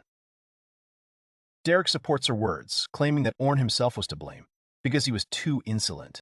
Philia approaches Oliver, asking if this is the same Luna who got along well with Orn. Oliver confirms her words, assuring that Luna just needs some rest and time alone. Oliver says that she is very upset right now, but he is confident that she will cope with it. Philia says she understands and adds that they need to relax a bit too. Oliver says that they better not delay it then and hands her the glass. Philia whispers to herself, noting that it won't be easy for her anyway, and how everything irritates her. Oliver, not having heard, asks her if she just said something to him. Philia lies when she says she just decided that she really wanted to get along with Luna. On the 9th floor of the Southern Labyrinth, level 92, a huge demonic beast attacks Oliver. The boy parries the attack, but curses as he realizes he can't defeat him. He looks at his shaking hand and can't understand why his strength is fading so quickly. Oliver realizes that the stone's power is wearing thin, and that if he doesn't do something, his body won't be able to withstand it. He remembers that Orn could use the stone for an hour without any problems, and doesn't understand why he can't do the same. Oliver muses that so many monsters have passed through the labyrinth, and how much time must have passed by then. He yells at Philia that his buff is almost gone, and tells her to find him another one. Philia is very nervous and apologizes, saying that she didn't sense it right away. Oliver, watching her, thinks that, as expected of her, she is still a newbie and doesn't have much experience in battle. He resigns himself to the fact that he will have to be patient for a while. Oliver noticed that even after moving to the 3rd floor, Philia's aura had changed greatly, possibly due to the change in environment. Derek says he will ask the others, and Oliver tells him to be careful, as there are many blind spots. He reports that there is some activity in the blind spot, possibly a demonic beast, and warns his comrades to be on guard. Oliver asks Philia how she feels and if she can use magic now. The girl replies that it is impossible to use magic now, as the atmosphere and circumstances are not right to do everything properly. Philia apologizes to the team, and at that moment she thinks about how she's been a mage for 10 years, but now she is simply useless. She considers herself a pathetic sight. Oliver yells at Aneri that this is the top floor and asks her why she is using such weak magic. He demands that she be more serious. Aneri replies that she is doing this to avoid problems later. Oliver states that he does not understand how one can use low-level magic against such a monster. Oliver realizes that this is already a serious problem. Derek tells the team not to relax, because even he understands that their situation is critical now. He asks what they should do now. Oliver realizes that such attacks will not help against this monster. Oliver reflects on how his sword has saved him every time, with which he could easily cut down any enemy. But now, even support magic does not help, and he does not understand the reason for this. Oliver accepts that they must kill him, and when he sees Derek barely defending himself from another magical attack from the monster, he curses loudly. Oliver asks why the team is so weak. The entire team is silent, and only Luna sarcastically replies that she doesn't even know what kind of answer Oliver expects from her. Oliver asks Luna if she knows anything, saying that she obviously does. Luna refuses and adds that he doesn't understand at all, and even she can't say anything. Inari is angered by Luna's words and yells at her, asking how she can act like that when her comrades are in trouble. Luna asks again about the comrades, noting how unnatural it sounds. She says that it can't be helped. She looks at Oliver, Derek, and Inara, claiming that they were all weak to begin with. Suddenly, Luna is frightened by a loud noise. The team looks up, noticing a huge flying creature they can't identify. Someone in the team yells for them to get under cover. Oliver looks at the creature, trying to identify it, and curses, noticing its black color and huge wings, the size of which is larger than its body. He says that the creature is flying closer and closer to them. Oliver, to his horror, realizes that this is the boss of the 92nd floor, a black dragon. The leader of the group of heroes admits to himself that without Orn, they will not defeat this monster. Oliver realizes that the dragon has black scales, which are like resin, and it is almost immune to any kind of attacks, and the dragon itself can easily deal with a person. The swordsman immediately notices that it has a simply terrifying aura. The black dragon flies up, and Oliver asks the team what the dragon is doing here. Oliver knows that the bosses in the south of the Great Labyrinth should be located every 10 floors up to the 90th, and every floor from the 91st. He understands that floor bosses are powerful monsters that are nearly impossible to defeat in close combat, but the boss's range is limited by its location, and it cannot go beyond its territory and attack dungeon explorers directly. Oliver thinks about the fact that the Black Dragon is the boss of the last 2 levels, so it shouldn't be here. The young man understands that there is no way they can defeat it now. Oliver looks at him in horror, not understanding how it is possible that he is out of his range. The dragon lands and roars, sending Oliver and Derek flying back. Oliver knows it must be terrifyingly powerful, since its roar alone was able to send them so far away. Oliver notices that Derek has not gotten up, and Luna, a mage healer, tries to heal him. Oliver yells at Derek if he is okay, but when he gets no answer, he asks Philia what is going on. Philia stands detached and does not notice anything around her. Oliver realizes that things are bad and does not understand what is happening at all. The swordsman reflects on how, just like that time, Derek used all his power against Orn. He realizes that the team must retreat immediately. Someone calls for Oliver. Luna yells at him that they have no chance of defeating the dragon and tells him to give everyone the order to retreat. Looking at the dragon, Oliver realizes that even if they retreat, the dragon will pursue them. He curses and screams that he has no other choice. Oliver shakes Philia by the shoulders, asking her if she can move. Philia comes to her senses and says yes. The boy asks her to be his support, claiming that she will fight with him. Philia says that she understands. Oliver's powers are increased by magic, and he believes that this is enough. He understands that the situation they are in is extremely critical, so he cannot act differently. He prepares to attack the dragon with his sword, thinking that they will now see who will win. Oliver uses magic convergence, and Philia notices that Oliver's sword is illuminated with a bright light. Luna replies that Oliver himself has this unusual ability. Philia is amazed by his capabilities. Philia asks Luna if this means they have a chance of defeating the dragon. Luna replies that the chance is high, since he uses this power to get rid of monsters. However, she believes that there was no need to use it in the first place. The girl explains that Oliver's ability activates a magical barrier around its bearer and concentrates all the power in the sword. That is, first it collects energy and then splashes it out. Oliver thinks that the golden flash of his sword contains great power. Oliver knows that it is true, and that is his main trump card. Oliver attacks the enemy with Sky Flash. He hits the dragon with his attack and is happy about it. He remembers that during the last raid he used this skill to deprive it of its wings, so he thinks that now the dragon will definitely not be able to get up. Oliver shouts to the team that without his wings, the black dragon is not as agile, which means they can now retreat because the dragon will not be able to keep up with them. However, the dragon quickly rises and Oliver does not understand what is happening. He notices that the dragon is not a single scratch. Luna warns him of the danger, as at that moment the dragon flaps its tail. The dragon hits Oliver with his huge tail. The whole team is horrified by what is happening to them. Oliver gets up afterwards and wonders if his skill didn't work. He wonders if they are being joked about and that they are going to lose to this dragon without a win. Oliver's comrade asks him if he's okay. In response, the swordsman desperately asks Luna to tell him what to do in the situation. The girl screams that shouldn't the leader make the decision in such situations. Luna asks Oliver to pull himself together. She looks at him and suddenly says that they have no choice.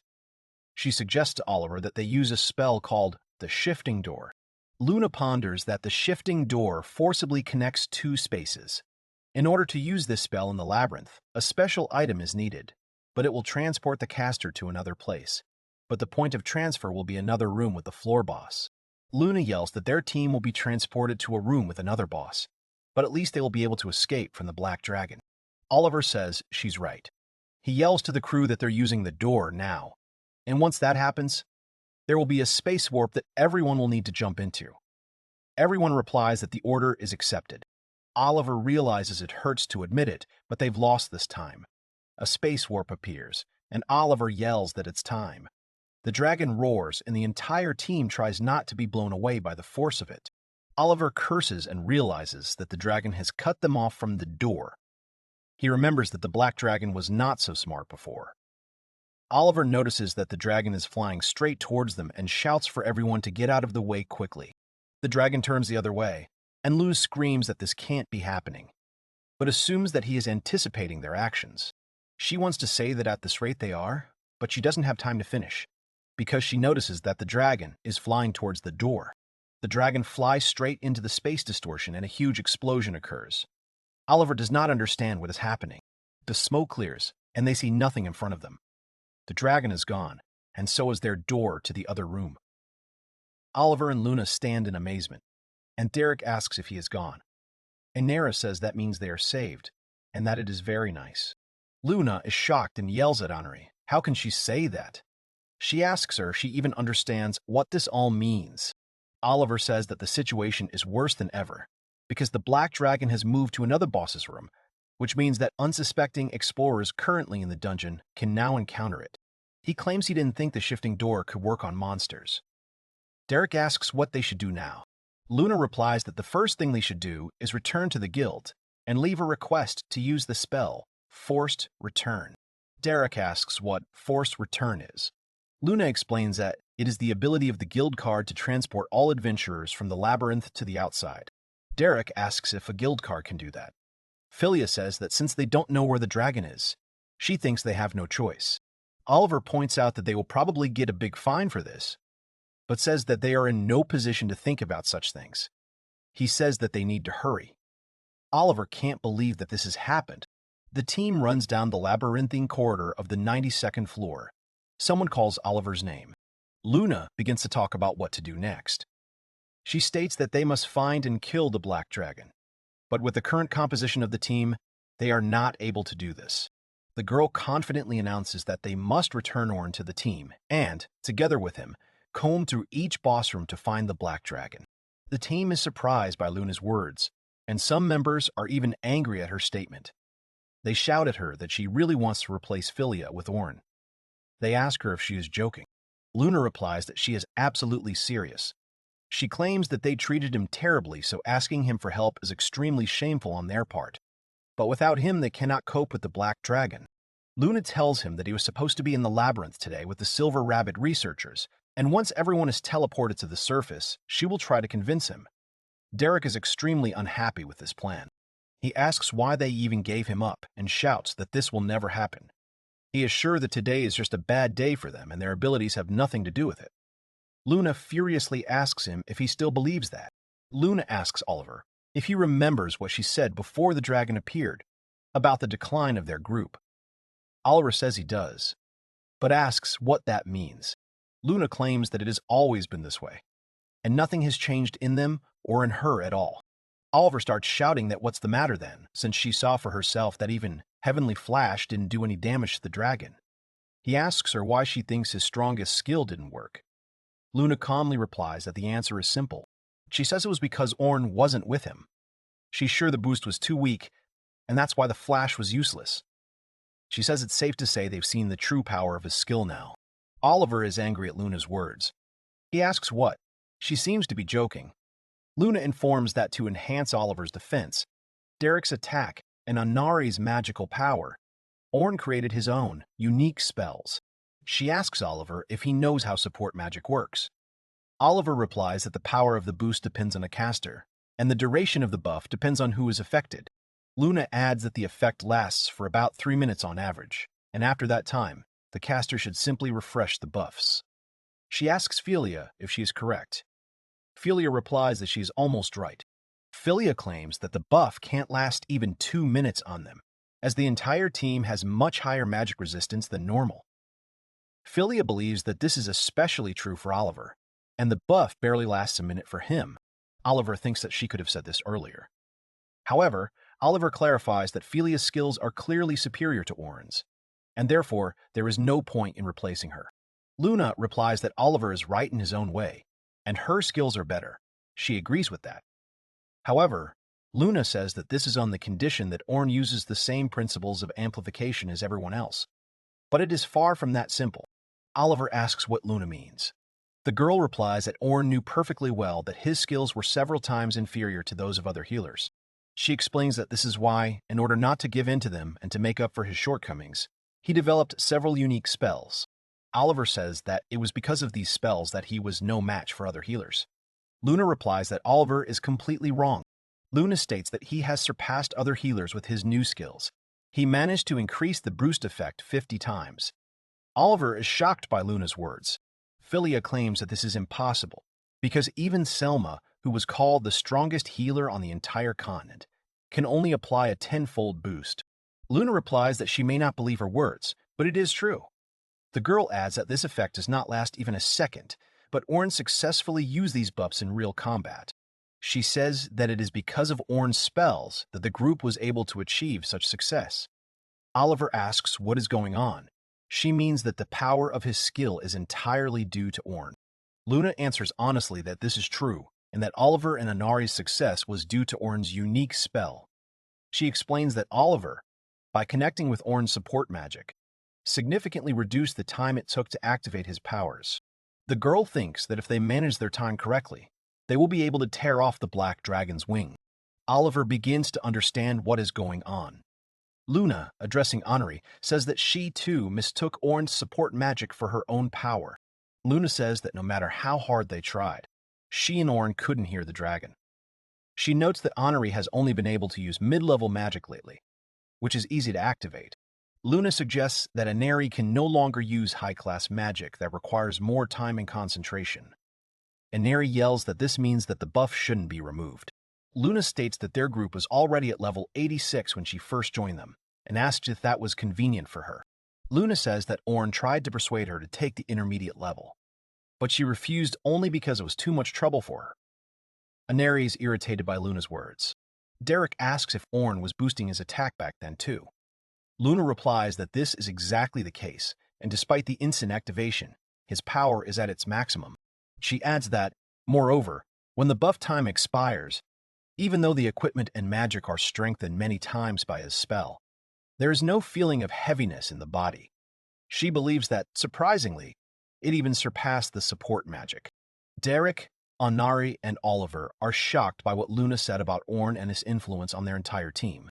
Luna knows she's telling them the same thing over and over again, but she hopes they now understand exactly why she was so against Orn being excluded from the group of heroes. Oliver admits that he now understands everything, but it is too late. At the entrance to the Southern Labyrinth, several explorers spot the team of heroes.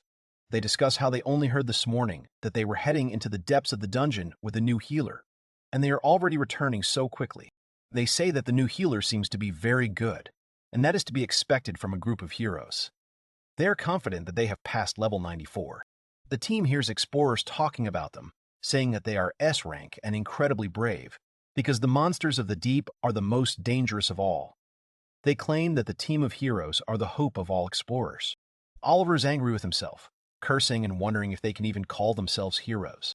He realizes that because of them, all the explorers of this labyrinth are now in danger, and admits that they have no right to be called heroes after they let the Black Dragon escape without a scratch.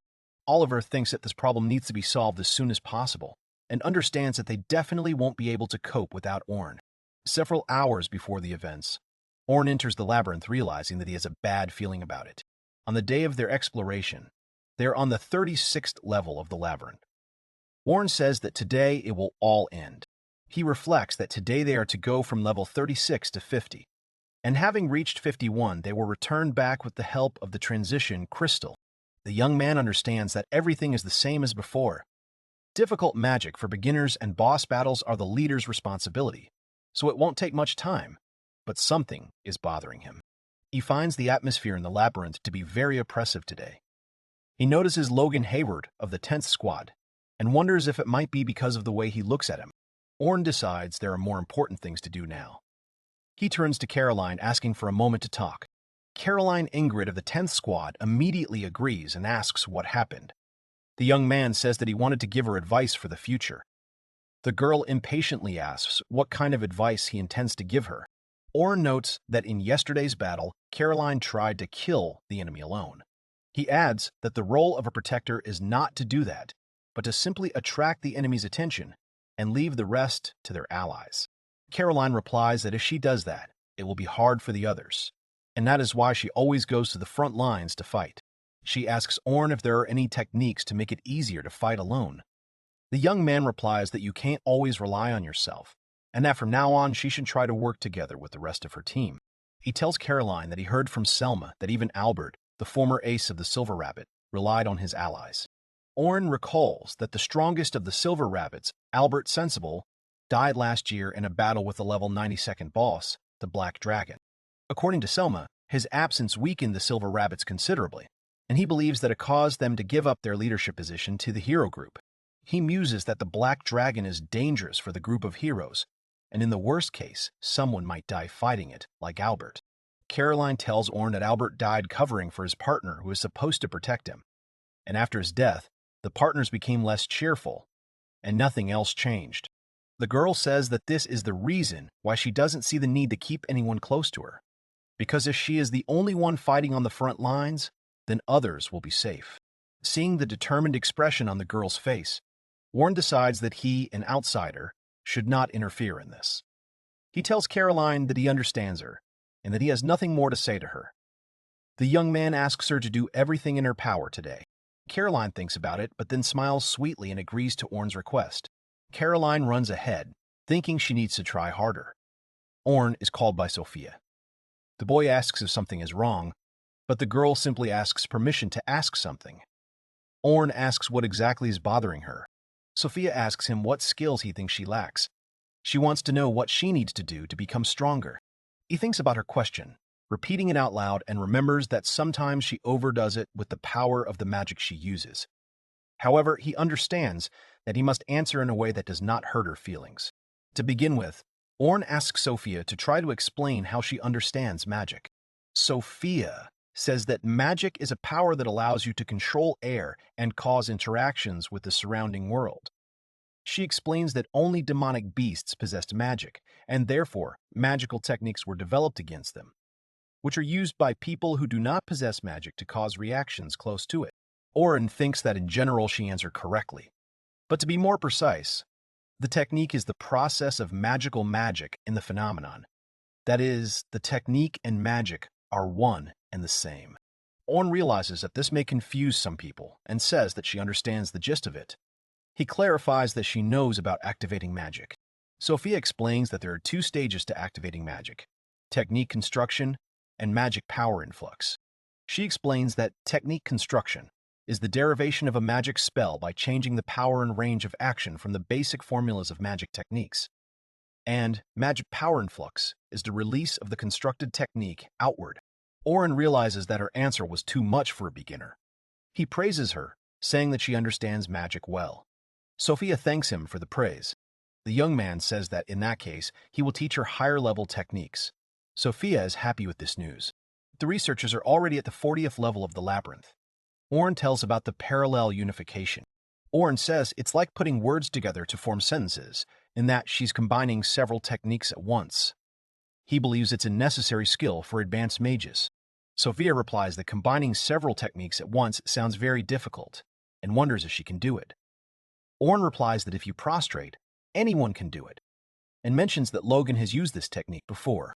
Oren says that some people can combine up to 10 techniques at once. Sophia is surprised by such a large number of combined techniques. Sophia wonders why knowledge of parallel unification is so important. Oren replies that there are 4 types of magic: elementary, intermediate, advanced, and special. He says that special-level magic is mostly used at high levels. However, he adds that even at low levels, there are many demons that cannot be killed using only one technique. Oren says that it is possible to repeat the technique, but it will take some time to activate it, and at that moment the mage is most vulnerable. The young man sums it up by stating that this is why the parallel unification is convenient. He also argues that when the construction of one magical technique is half completed, the construction of another one begins at the same time, and thus she uses her magic more efficiently. Sophia replies that she understands everything, and says that it is good to have some time to spare. She wonders if low-level demons are really that strong, and Oren replies that they are simply difficult to defeat using just one technique. Oren also says to fight with a team using mid-level magic with a small attack meter. He states that the effectiveness of magic depends on how it is used. Sophia tells Oren that it is very educational, and she will do her best to learn the technique, parallel fusion. Oren tells her to try hard. Oren is confident that she will soon be able to fight at an intermediate level, and suggests asking one of the seniors of Silver Rabbit to help her with training. He suggests that Selma would be happy to take on the task. Sophia agrees with Oren's words, but says that Oren would be a better teacher. Oren asks in surprise, "Is it really him?" And Sophia shyly replies that yes, it is him. She looks at him with pleading eyes and asks if he is against becoming her teacher. Oren is fascinated by Sophia and replies that he can teach her, but he remembers Selma's threatening look and is frightened by her reaction. He says that he hopes that Selma will allow him to teach Sophia, since he is an outsider after all. A happy Sophia asks if it is true that he agreed. Sophia claims that Selma is always kind to her, so everything is fine. She thanks him for agreeing to train her. Oren thinks that Sophia thinks very highly of her sister, and Selma suddenly sneezes. After some time, Sophia announces that they are in the boss's territory. She tells Oren that it is his turn and wishes him luck. The young man replies that he will be back very soon. The group leaders are in the Labyrinth's level 40 boss area. Kat reports that all newcomers are safe. Selma says that they can start any time then. She announces that this is their first battle together, and demands that they act according to their roles. Bernard and Anzem ask Oren to take care of them, and the young man replies that they should rely on him. Oren says that this time he is a support, and will do everything in his power. The young man is confident that they will deal with the boss of the level in a matter of seconds.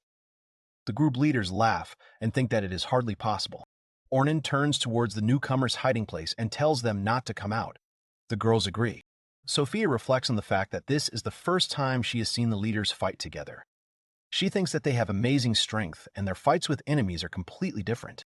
She notices Oren doing his part in the rear, the two defenders distracting the boss by attacking the lower limbs while Selma and Katie attack the upper body with magic. Sophia understands that this is a perfect battle and everyone has performed their duties in the best possible way. Watching the defeated boss, he realizes that here it is, a special level of power. The girls are surprised that they finished so quickly. Sophia muses that she wants to be like them. Caroline and Sophia praise Oren, saying that he did a great job. Bernard approaches Anzem, who says he can't believe it, because just like Oren said, they finished in seconds. The boys wonder how they did it. Anzem notes that Oren's sword skill level was barely A rank, and they probably just didn't have a strong boss, which is why they defeated him so quickly. Bernard agrees with his comrade's assumption, recalling that Oren says that he hasn't picked up a sword for a long time. Anzem wonders why the boss was acting so strangely, as if someone was controlling him. Bernard, astonished, clarifies that this cannot be and asks his comrade if he thinks this was Orn's doing. Anzim replies that he doesn't know, but it is entirely possible. The guy thinks about it and says that if he thinks about it, he noticed something during their fight with the boss. Anzim says that before the monster wanted to strike, since any animal first comes up with an attack tactic, Orn, having foreseen this, hit the boss's vulnerable points, thereby preventing his attack on them. The young man says that although Orn has not picked up a sword for so many years, he has a very developed intuition. He wonders if it is possible to maintain such a state without holding a sword in his hand for years. His comrade answers that it is hard to believe. However, he remembers that yesterday Orn said that he was aiming to capture the deepest part of the labyrinth alone, and that was why he was so serious. Anzim admits that after listening to him, he himself became inspired and thinks that he will make every effort to achieve what he desires. Bernard adds to his comrade's words that he will have to work long and hard then. Bernard says that Orn is very smart and will succeed, and Anzim assumes that the same thing will await them with the level 50 boss. The 5 leaders stand before the level 50 boss, and Selma announces that by finishing off this monster, they will complete their mission. Selma enthusiastically suggests that they defeat him quickly and return home. The leaders shout at her that they definitely will. Orn will attack the boss and yell at his teammates that he is going to cut off his left claw, asking them to cover him. Banner shouts, asking if Orn can do it, but the boy is already jumping at the monster with his sword. Orn realizes that it is time to use his original magic and activates instant hyper ability boost. Bernard and Anzim are shocked by Orn's strength, shouting that he cut off the claw with just one blow of his sword. Having conquered the 50th level boss, all the explorers were satisfied. But suddenly the space was distorted, and he appeared. Due to the mistake of the group of heroes, this creature moved to them, because there was no way it could be on this floor. A tyrant that takes the lives of deep-sea explorers in the blink of an eye is the Black Dragon. Selma looks at the demonic creature in fear and guesses from its aura that it is a black dragon. She does not understand why it is here. The newcomers and group leaders watch the Black Dragon in horror. The dragon wants to attack the explorers, and Selma knows she has to give the order. However, her legs are shaking and her body is frozen, and she cannot move. She realizes that her body does not obey her, and that it is not only her. Absolutely everyone is scared. Selma swears she does not understand what to do next. Oron calls loudly to the leaders, and they turn at his cry. Oren says that they need to protect the newcomers. Selma thinks that Oren is the only one who is sane, assuming that it is because he is not new to this. Selma realizes that Oren is right. She orders Katie to create a barrier, and Anzim and Bernard also prepare to fight. Selma yells at Anzim and Bernard that they have taken up defensive positions. She asks them to repel the dragon's attack, saying that everyone is counting on them. Selma thinks that the leaders will not let them down and will be able to protect them. However, 2 leaders stand up for their defense, receiving magical support. Standing in front of the fiery whirlwind directed towards them, they felt the approach of death. Oren uses instant mega ability boosty. Katie sees her magical barrier begin to sparkle. Orn's unique magic has strengthened the barrier tenfold in a split second. Orn and the defenders are ready for the dragon's attack. The dragon attacks, but everyone remains in their positions. Orn, watching his comrades, understands that this time everything worked out and everyone remained alive. He can't understand if the level 94 dragon is in the same place where they are, because there isn't even much space for deep monsters to move around. Orn ponders the possibility that the area where the bosses of the levels are located may have expanded. However, he realizes that even if this is the case, it is too much for the dragon to be there. He looks at this terrifying beast and thinks what could have happened that it ended up near them. Orn tries to figure out how to get out of here alive. He realizes that the crab boss of this level has already been defeated by them, which means that the 51st level is open, and there is very little left until the transitional crystal. He turns towards Selma and the newcomers and thinks that if they hurry, they might be able to reach the transition crystal in time to get to the next floor. However, he notices that no one can move as they are overcome with fear. He realizes that now only he can escape and save himself. He thinks that since there is a large concentration of magic in the crowd, the Black Dragon will most likely head towards the newcomers. He understands that he has a chance to escape. Orn decides that he will not do this under any circumstances, and will have to fight the Black Dragon. He believes that although his task was only to bring these newbies who became researchers to level 51, he cannot abandon them and wants to save everyone. Orn realizes that since many are unable to move, he will have to forget about the escape option. He understands that in order to save everyone, he only has to fight the dragon and whiten it. He has no other choice. Sama sees Orn moving to attack the monster. He throws a dagger into the dragon's eye. Orn shouts to attract the dragon's attention and throws his sword, trying to hit it in the eye. Anzum screams that he really threw the spare sword into the dragon's eye, and Bernard points out that it would fly off his eyelid anyway. Suddenly, they realize that he did it on purpose, and waited for the black dragon to close his eyes. Orn, at this moment, when the dragon closes its eyes, attacks from the air using instant hyper-ability boost. He attacks the dragon with all his strength. Orn lands on the ground, and Selma tries to see if he succeeded. The dragon roars loudly. Orn watches the dragon and says that, as expected, it is not so easy to defeat. The pendant around Orn's neck begins to sparkle. Selma turns to Orn, asking if he is okay. The young man replies that he is fine, and asks her and the other leaders to do their best to protect the newcomers. He states that he is going to fight the dragon, claiming that he has a better chance of winning, and asks them not to worry. The young man says that the newcomers are very scared, so he asks them to stay where they are. He promises that he will definitely protect them. He decides the first thing he needs to do is attract the dragon's attention. Orn managed to distract the dragon. He noticed him. The creature wants to attack the young man, accumulating a huge fireball in the air. Orn waits, thinking that there is just a little bit left. The young man waits for the dragon to attack and wonders if he can repel its attack with a simple technique. He uses reflective barrier to reflect the dragon's attack, and his fireball bounces off the barrier and flies towards the dragon. Orn's barrier withstands this attack and he remains unharmed. The newcomers are shocked by Orn's magic and that he was able to repel the attack. Reflective barrier turns out to be Orn's original technique, which has the effect of attacking relative to the barrier. The peculiarity of the technique is that attacks are always reflected perpendicular to the barrier. Orn wonders mockingly to himself what his own flames would taste like to a dragon. However, the dragon roars even louder, and Selma is shocked that he is still unharmed. Orn thinks he is serious now, and looks at the dragon with determination. He uses Strengthen All stats. Strengthening all parameters is a very difficult technique that only high-level mages like Philia can handle. She used this technique on Oliver in their final battle against the dragon. Selma guesses that he used all stats boost, but realizes that Orn's support magic has increased by about 2 times, and thinks that this is not enough. She considers whether she should buff him. Orn continues to use all stats boost, and adds the overlay technique to it. Selma is shocked that Orn used the imposition technique. He uses 3 times, then 4 times. In the end, he has already reached 5 times, increase in total power. Selma doesn't understand what's going on, because this is the first time she's seen this technique being affected by the stacking effect, and even 5 times that amount. She feels this scary aura around Orn. She admits that she can't even imagine how strong Orn is now. Orn advances straight towards the dragon.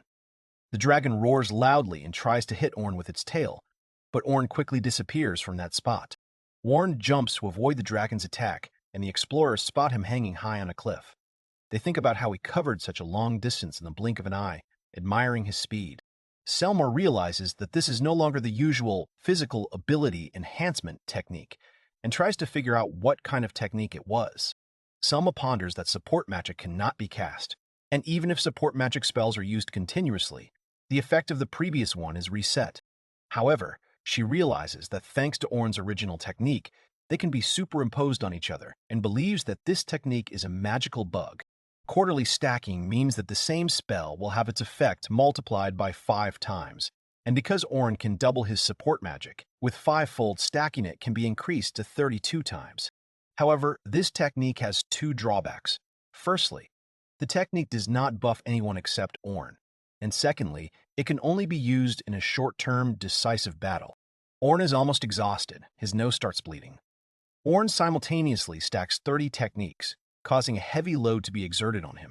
Orn looks at the dragon and realizes that he needs to end this quickly. It happened when Oliver was a child. 2 boys see many corpses in front of them. Oliver tells that while he and Orn were doing sadhana, bandits robbed and killed everyone. Two boys stand near a cemetery when Oliver promises Orn that he will become stronger and no one will be able to take anything away from them again. Orn says that he too will become strong and no one will die in vain.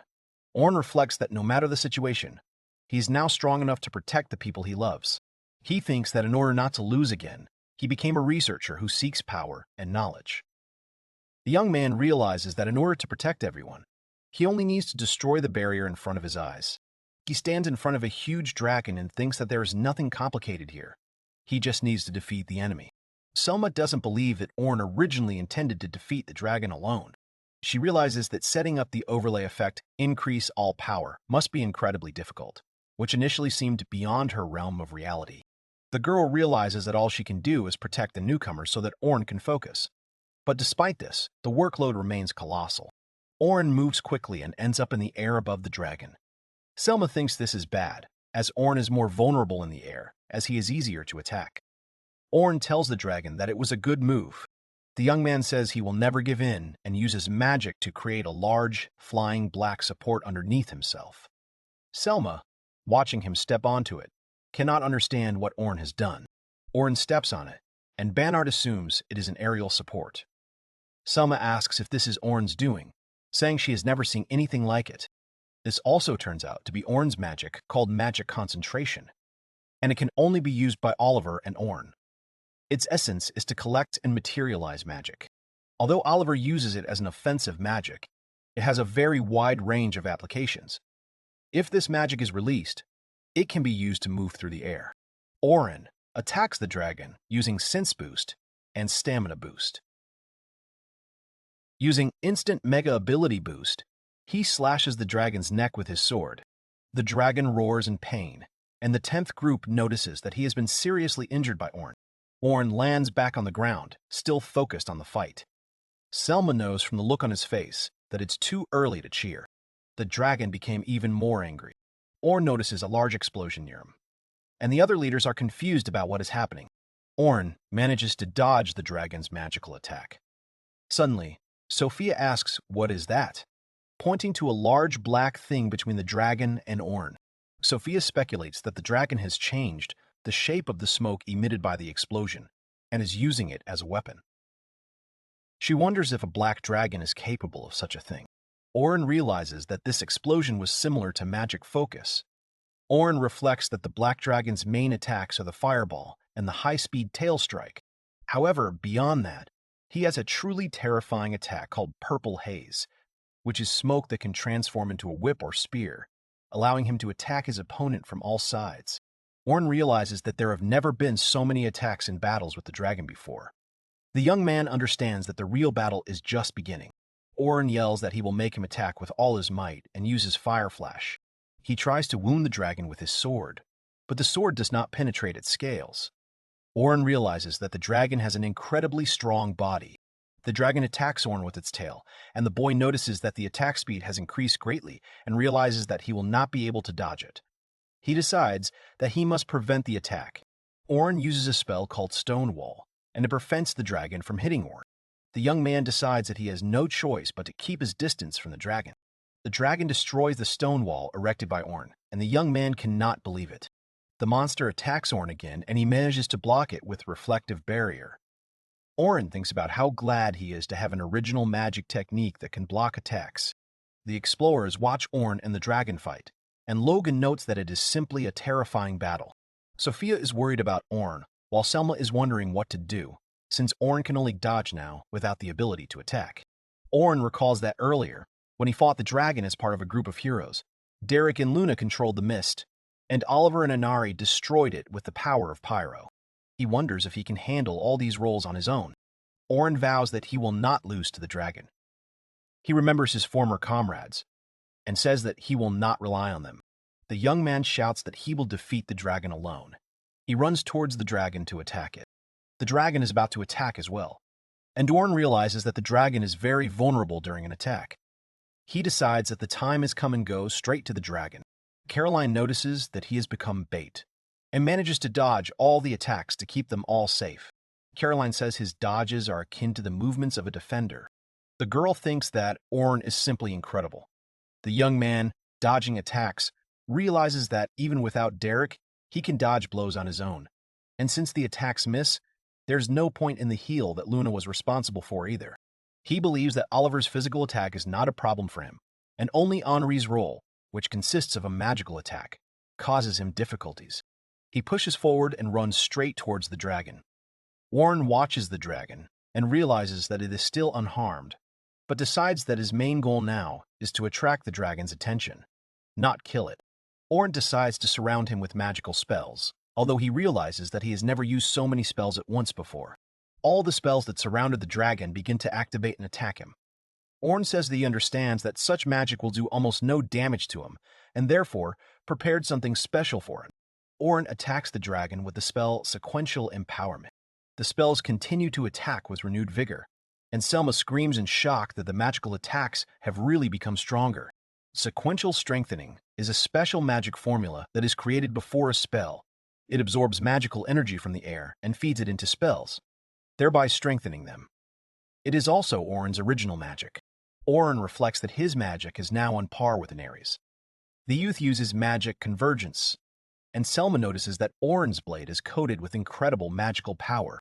Orn finds this to be a far cry from Oliver's golden blade.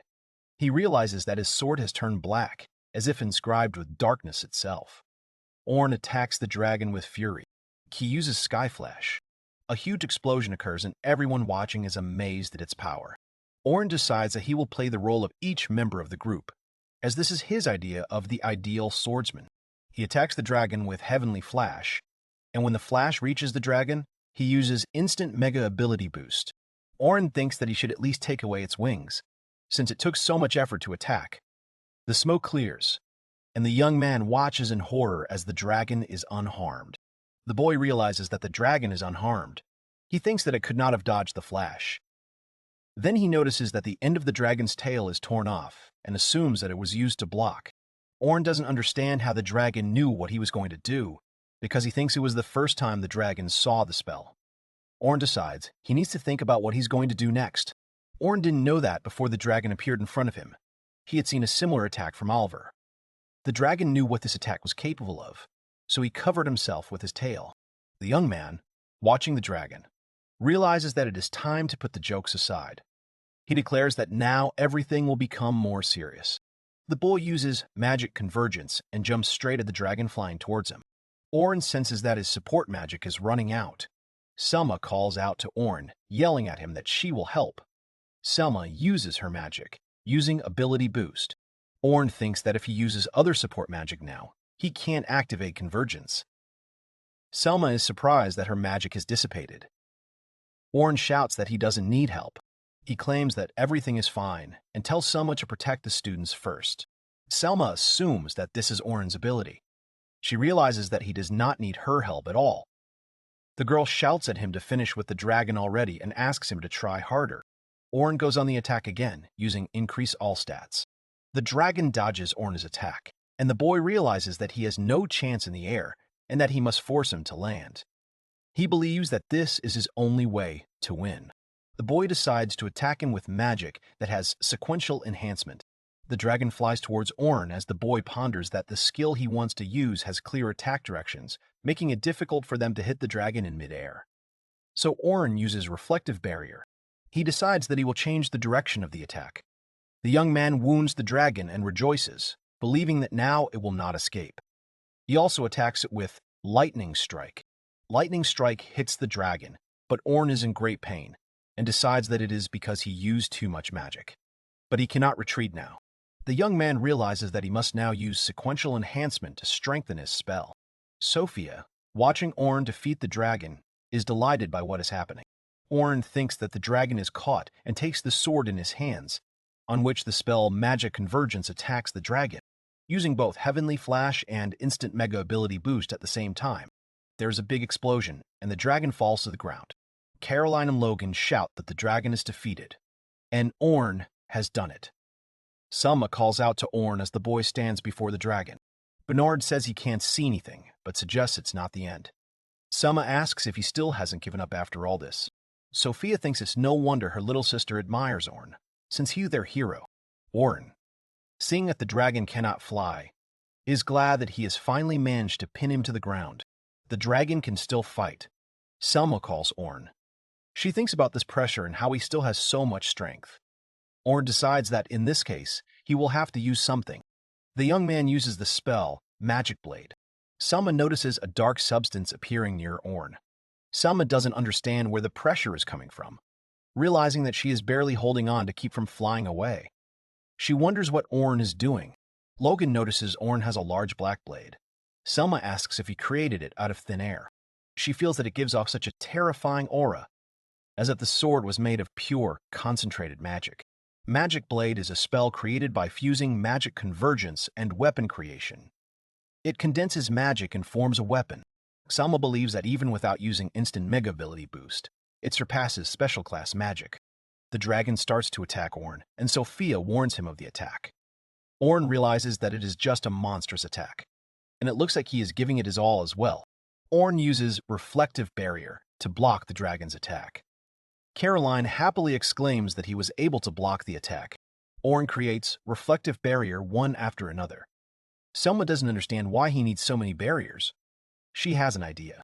Selma suggests that he is using the barriers as platforms to attack the dragon from above. Orn will attack the dragon from the air and use weight increase. There is a big explosion and Selma can't see anything because of the smoke. She wonders if Orn is okay and what happened to the dragon. The dragon is defeated, and Selma is shocked to see the slain dragon in front of her. Orn emerges from the smoke and, barely moving, approaches the group of researchers. Sophia, seeing Orn, is immediately happy. All the researchers run to meet Orn. Orn is surprised when all the newcomers, shouting his name, joyfully run to him. In the Guild Council, the action took place shortly before Orn defeated the dragon. In the Adventurers Guild, someone announces that they have an urgent message. Luna asks for the Guildmaster to be called. She says there is no time to waste and demands that they hurry. Luna wants to announce that they are from Heroes United, but interrupts and says that they are from Golden Dawn. She reflects on how the name Heroes United has been thrown around a lot these days, but their official group name is Golden Dawn. She recalls that 9 years ago, she, Orn, and Oliver chose that name for their team. Someone calls Luna's name. Eleanor, the guild member in charge of Golden Dawn, asks them to go to the message room and says that the leader will be called right away. Luna thanks her. In the meeting room, Luna apologizes for gathering them all here so suddenly. She addresses the guild leader, Leon Conti, and the other executives. The leader asks them what their request is. Luna asks them to bring back all the adventurers from the dungeon. She says that even if it means using force, they must bring everyone out. One of the leaders, shouting, repeats Luna's words. Luna reflects on how Oliver was originally supposed to be the one leading these negotiations, but he won't budge. She realizes that Orn has been handling these matters up until now, and decides she must do something. The guild leader says that Forced Return is a spell that requires a lot of people to prepare, so they need a good reason to start preparing. Leon Conti says they shouldn't rush and asks to explain what exactly happened. Luna replies that she will try to be brief. She says that she will try to explain everything in detail later. She states that the reason why she is asking for such drastic measures is because there is a high probability that the boss of the 92nd floor, the Black Dragon, may move to other floors. The guild leader and the other leaders are shocked by Luna's words. She suggests that someone might have already met him and claims that the adventurers will not be able to resist him. She says that after the Forced Return, they will immediately begin hunting the dragon. But before that, she asks to use a spell and save people's lives. The entire team bows to the guild leader. The man replies that he understands, and if what they said is true, the situation is extremely critical. She says that, as Luna said, he will listen to all the details later. Leon Conti suggests that they decide by vote and asks for a show of hands for those who agree to approve the Golden Dawn request. Luna wonders if the council will believe this information and that she needs to be prepared for their decision. The guild leader approaches the Golden Dawn and informs them that no one on the council objects to their request, so they will fulfill it. Luna is happy and thanks the council. She thinks to herself that it is Orn who she should thank, and that they are indebted to him beyond repayment. Luna turns to the chief, saying that she will have one more request. Luna asks the leader if they can teleport all the adventurers from the 45th to the 50th floor to the plane near the entrance to the labyrinth. She informs him that a former member of their team, Orn, is currently exploring these floors, and she would like to join him. The man replies that they will do so. He suggests that the guild council members begin activating their spells. The guild master says for everyone on the council to use their magical energy. Luna silently asks Orin to lend them his power. She wonders if he could return to their old team if they explained everything to him and apologized. At this time, all the researchers inside the dungeon are teleported using a spell. The leader reports that the transfer has been completed successfully and asks Golden Dawn to defeat the Black Dragon. The man says that they will now focus on providing support to all the adventurers who are still confused after the teleportation. Luna suggests that the team find Orin quickly. Derek hesitates and asks if they really need him. Derek says that, as they discussed earlier, it is unknown whether those rumors about his strength are true, so they do not need him. Luna is furious at this. Annery backs up Derek, claiming that they only failed to defeat the dragon the first time they met because it caught them off guard. She says that if they had known in advance that he would show up, he would have been finished already. Luna thinks about how they continued to complain, even in this situation, and does not understand how they could be so narrow-minded. Luna seriously states that they still don't understand anything, so she will clarify. The girl tells them that at the moment, they are the weakest group of S-rank, and there is no way they can defeat the Black Dragon. Derek and Anari are angry at Luna's words, but Oliver is rather sad. Derek screams in disbelief. He says that they are the strongest of all and will not lose to anyone. Luna replies that she is tired of telling them that they have achieved such success only thanks to Orn. She points her finger at Derek and Anari, claiming that without Orn's support, they are no stronger than A-rank adventurers, and tells them to finally understand that. Derek yells that they know their place, and asks Luna if she means she is stronger than him. Luna confidently replies that, as he said, if they fight, she is sure that she will definitely win. Derek pulls out his sword and advises her not to get cocky, because then it would be too late to beg him for mercy. Luna only laughs in response. Derek attacks Luna, and at that moment she thinks about how stupid it all is. The girl turns to the pixie. Derek, who is attacking her, suddenly freezes in place. Derek doesn't understand what's happening because he can't move at all. Luna claims that she has won. Derek can't move, and Luna says that's what it takes. She announces that they need to find Orn first, and then they'll decide what to do next. Luna says confidently that no objections will be accepted. Luna looks at Oliver and wonders if he's going to say anything. Oliver leaves without saying anything, and she realizes that he's not going to. A few minutes later, they find themselves on a plain not far from the entrance to the dungeon where the transported adventurers are now. They approach a crowd of explorers who are surrounding something. Luna, coming closer, begins to understand what lies there. Oliver shouts that it is a black dragon and is ready to go into battle. But Luna stops him, asking him to take a closer look. She says that there are a lot of people here and suggests that they come up and figure out what's going on. Someone notices them and shouts to make way, because a group of heroes has arrived. They ask what happened and why they were suddenly transported to the surface. They all wonder what kind of dragon is in front of them. Luna and Oliver are shocked when they get closer to the dragon. They see that the dragon is killed. Aneri can't believe it, clarifying the black dragon is dead. Derek shouts to look over there. Orn is standing there, leaning on his big black sword. Luna recognizes him and calls him by name. Orn asks if it is Luna and says they are just in time. Luna goes to meet Orn, thinking that if he is here, it means that the silver rabbit in the night sky has defeated the dragon. However, she realizes that out of the entire research team, only Orn is injured, and wonders why this happened. Orn comes up to her, leaning on her shoulder, and says that he's leaving everything else to her. Luna doesn't understand what's happening. Orn leaves, and his 10th group follows. Logan asks if they can keep the dragon. Sophia asks him not to overexert himself, reminding him that Orn is injured, and Caroline is glad that she will finally go home and rest. Luna realizes that the dragon that even they could not defeat, Orn defeated alone. Orn walks towards his former team and makes eye contact with an enraged Oliver.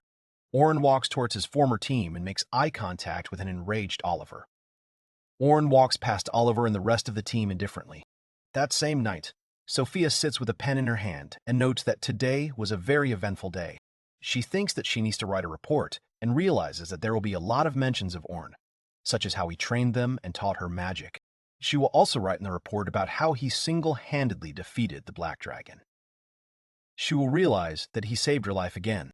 She reflects on how Orin protected them while they were paralyzed with fear. And he had such a cool look on his face during the fight. Sophia thinks that he usually has such a kind face, but then it was serious, but still very cool. She thinks that Orin is so strong when he hears someone's voice that announces the return home. Sophia welcomes her sister back when she notices that Selma has a tired look on her face. She realizes that Selma has clearly done a good job. Sophia, watching her sister collapse on the bed, exhausted, realizes that she hasn't seen her this tired in a long time. Sophia turns to her, asking why she is sprawled out. She suggests that Selma take a bath before bed. Selma ignores her, burying her face in her pillow. Sophia suggests going with her. Selma enjoys her bath. Sophia says that when you are very tired, a bath will definitely help. Selma agrees with her words, claiming that her tiredness has disappeared as if by magic. Selma thanks Sophia. The girl is happy, thinking that Selma has become better. Sophia turns to her sister, asking her to listen, and Selma asks, "What is wrong?" Sophia asks if she has any problems, noting that she looks very tired. Selma responds by asking Sophia what she was thinking during Orn's battle with the Black Dragon. Sophia says she thought Orn was incredibly strong. Selma says she thought the same thing. Selma thinks that Orn is even too strong. She admits that she is more worried about how the newcomers will accept him. Sophia assures her that she does not have to worry, because everyone has become friends with them. Selma is surprised by this fact. She asks Sophia to tell her more about it. Selma demands that Sophia tell her everything she learned while watching Orn's battle with the Black Dragon. Sophia is frightened by her sister's sharp reaction and asks her to calm down. Selma apologizes to her. Sophia says she learned how he fought and thought his moves were incredible. She claims he used magic she had never seen before, but other than that, it was a normal fight. Selma asks about his role. Sophia recalls this and says that Orn used both offensive and defensive formation abilities. She explains that she learned the basics of each role in the beginner's classes, and that Orn used everything he talked about in training. Selma remarks that it felt like he was fighting for everyone in the group. Sophia asks if that's true, adding that she learned a lot from his battle. Sophia promises that she will try even harder to become as strong an adventurer as Orn. Selma reflects on how Orn showed incredible strength in the battle, and it seemed like he was on a whole other level. She believes that Sophia is completely different, and based on her own knowledge, she will try to understand what she saw. Selma praises Sophia. She decides that the report should properly thank Orn for saving her. Selma, from today's battle, realized that they had completely different views of the world. However, Selma decided for herself that she was not going to give up, but wanted to become stronger to stand shoulder to shoulder with him. She wonders when that day will come. Selma remembers that she ran away from the estate, and therefore had no choice but to become an adventurer. Selma believes that her goal is too far away from her. Sophia suddenly hugs her sister and admits that she has always admired her. Sophia says that she has achieved everything on her own and many people rely on her. In addition, Sophia says that it was Selma who showed her that it is not necessary to always obey the will of her parents, and that she has her own path. Sophia sincerely thanks Selma for always taking care of her. She asks Selma to be sure to tell her if there's anything she can do to help her. Selma thanks Sophia for her words and hugs her back. Sophia says that it is time for her to go out. Selma replies that she will be going out soon, too. Selma asks Sophia for one request. Sophia asks what happened. Selma suggests sleeping together, saying that they haven't done that in a long time. Sophia agrees to the request, and Selma is happy. In the morning at the inn, Orn screams that he is in pain. He lies on his bed, writhing in pain, thinking that this is the worst morning of his life. He uses the spell, Reduce Pain. Orn reflects on how his whole body hurts after yesterday's fight. But fortunately for him, even after such magic, there will be no serious consequences, and he considers himself incredibly lucky to return home alone. He thinks that he felt sorry to leave the guys from the guild, but he understands that at that moment he was completely exhausted. The young man approaches the window and wonders what happened after he defeated the dragon and left. Orn thinks it would be rude to return now and decides that he should go to the guild, and later he will contact the guys from the Silver Rabbit in the night sky. He hopes that the guild will explain to him where the black dragon came from and what they did with its remains. The Adventurers Guild leaders are sitting in the guild, and on the other side of them is a group of heroes. The guild leader tells Orn that he is glad he came. Orn sits across from the leader at the large conference table, thinking he should have arrived a little later. Leon apologizes for the suddenness of it all, but asks Orn to tell him about what happened yesterday. Orn thinks to himself that this is more like an interrogation. He looks at his former comrades and realizes that if they were on an expedition yesterday, that means they reached the 92nd floor, where the dragon was. Orn says he doesn't mind telling them everything, but asks them to explain something to him first. He tells them that he recently defeated a black dragon. The boy says he doesn't know what happened to him, and all he can tell them is information about the battle with the dragon itself. The guild leader asks Luna to tell the story again. When Luna finishes speaking, Orn thinks that what she said was simply terrible, and realizes that he is simply furious. Luna adds that after the teleportation, although the dragon's body caused some confusion thanks to the help from the guild, they were able to deal with it.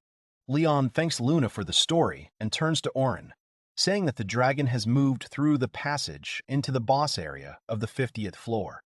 He reveals that Selma, a member of the guild Silver Rabbit in the Night Sky, told him about the situation, and asks if it is true that he dealt with the dragon alone.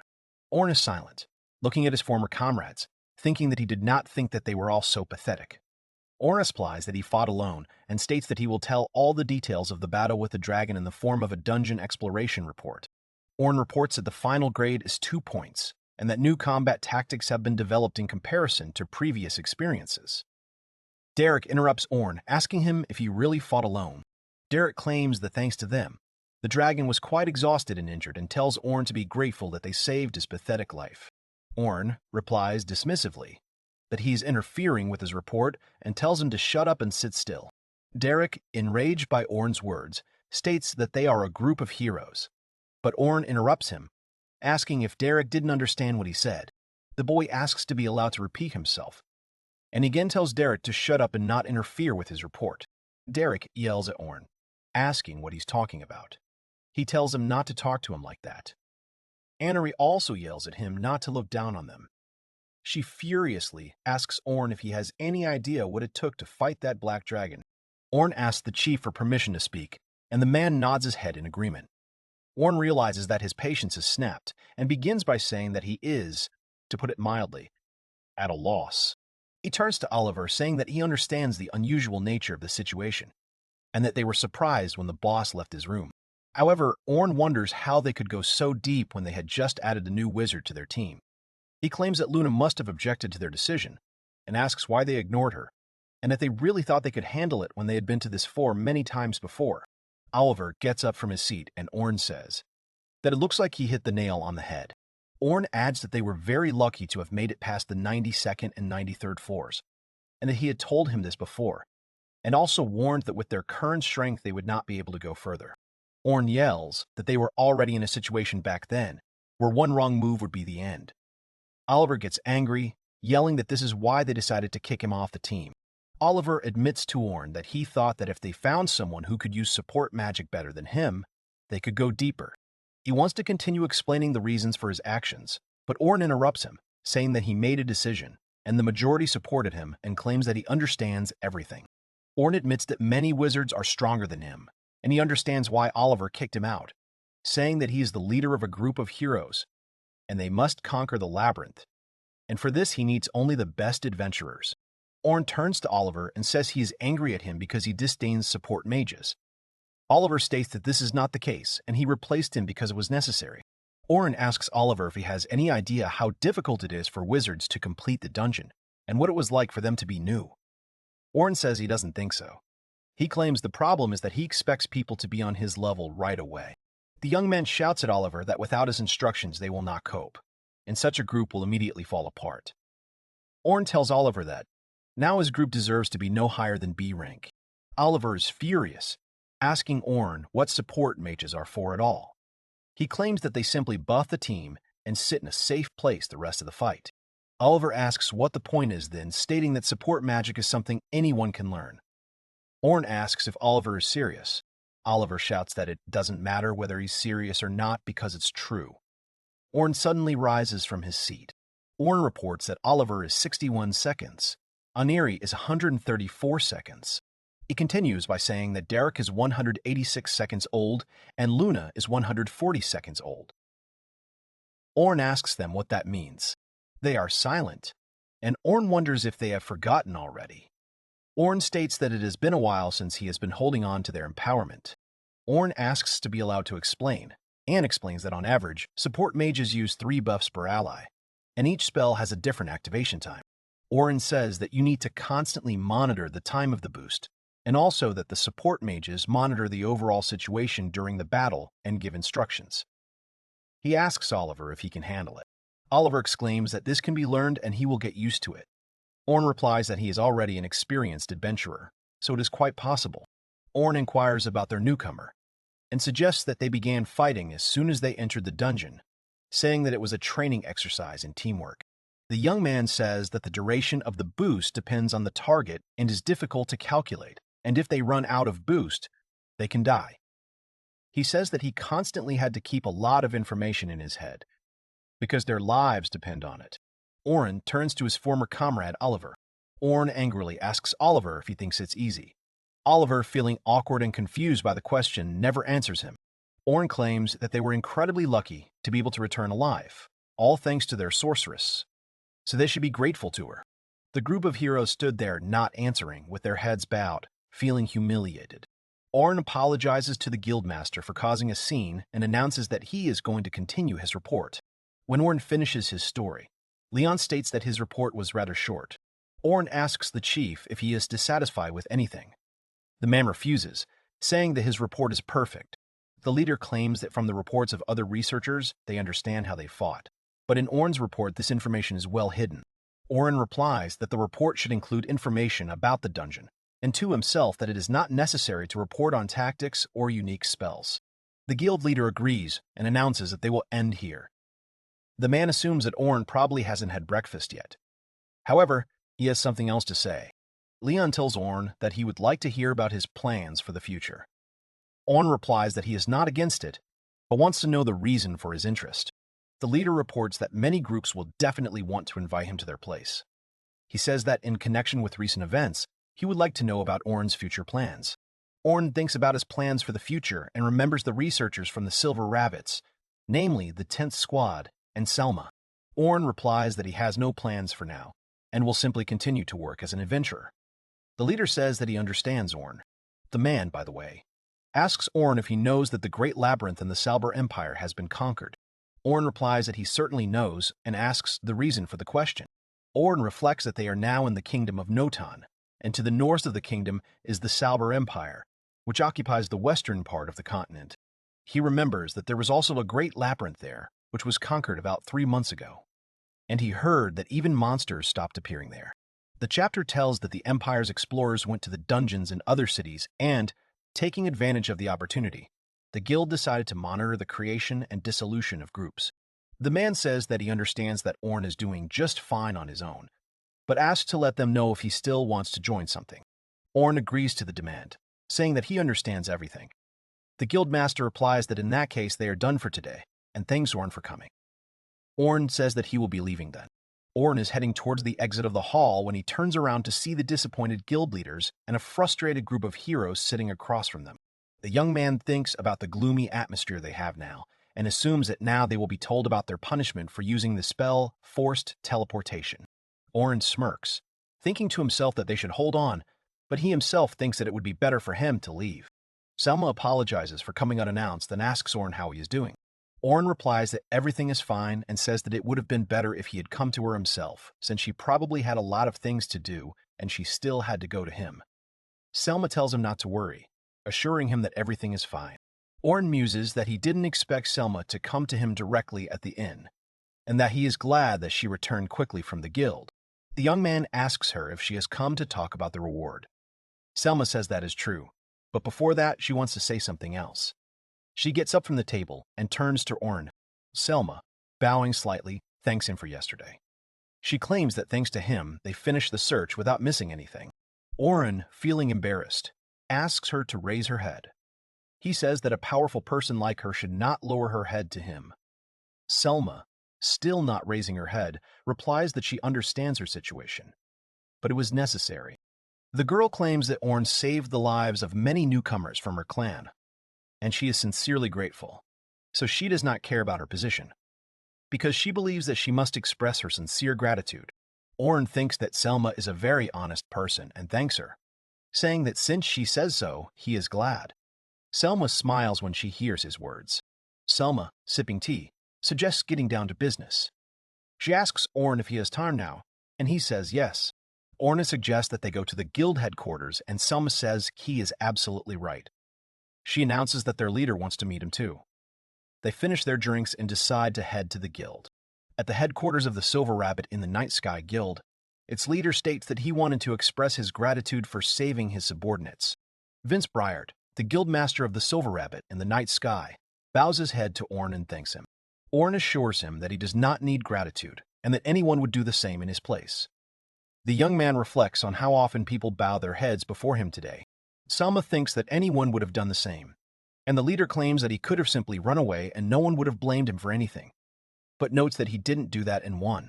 He tells Orn that he can walk with his head held high. Vince Briard hands him a package and tells him to take it as a reward. Orn accepts it and thanks the chief. He looks at the contents of the package and is surprised to find that they are platinum coins. The young man thinks that there are 10 gold coins and 1 platinum coin, and he gives him 10 platinum coins, which means that this is 100 gold coins. Orn tells the chief that there are 10 platinum coins in there. The man replies that he saved his subordinates from a black dragon, assuring that there is even less. Vince Briard asks him not to refuse the reward, and Orn agrees, replying that he will take it then. Orn takes the bag of coins and says that it is time for him to leave then, but the leader stops him. The man says that there is something else he wanted to talk to him about. The leader states that he would like to discuss this right now. Orn asks what exactly he wants to talk about. Vince Briard adjusts his glasses and asks to be allowed to speak plainly. He invites Orn to join their guild. Orn muses that this is a direct invitation from the guildmaster, and he is serious. The man admits that he would like to see him in his guild as a researcher, and intends to assign him to the first squad. He says that the first squad is Selma's group, the strongest in the guild, and he would like him to be in the vanguard. Orn is surprised by the leader's words. Orn considers the leader's words about sending him to the vanguard, wondering if they want it because of how he performed against the dragon. Vince Briard says that if Orn wants, he is ready to give him a place as one of the leaders. Orn is amazed by such a proposal. Orn responds in shock that he doesn't think it's a good idea to put a young and inexperienced guy like him in charge. Selma assures him that he shouldn't worry, because each leader is selected for a corresponding department, and to become the head of the research department. All you need is experience in exploring the labyrinth and the right skills. She explains that in this case he has proven himself enough to become a leader. The guild leader adds to Selma's words that he is also educated, hardworking, and reliable, so in the man's opinion, he could be the clan leader. Orn thinks about how much he's being praised. It makes him feel awkward. Selma says that at the moment, she is the only leader in the research department, and if he joins and helps her, she will be very happy. Orn thinks that if he is assigned to the first squad in the vanguard and immediately to the role of leader, then it turns out that he will replace Albert, who died last year. He realizes that, to be honest, the situation in their clan does not concern him, but they see him as a swordsman, and therefore want to throw him into the vanguard. Orn smiles happily, thinking that he can't say that this doesn't make him happy. However, he becomes upset when he realizes that this means he will have comrades again. Orn is silent, considering the chief's offer, and the man says that he may not give an answer right now. Vince Briard apologizes if Orn felt he was rushing him. He suggests that the young man think it over carefully and give his final answer. Orn agrees that he needs time to think and thanks him. Grandpa, the shop owner, laughs when Orn seriously tells him not to laugh, and Grandpa apologizes. Orn reflects that he thought a lot about the guild's offer, and before he realized it, he somehow ended up in his grandfather's shop.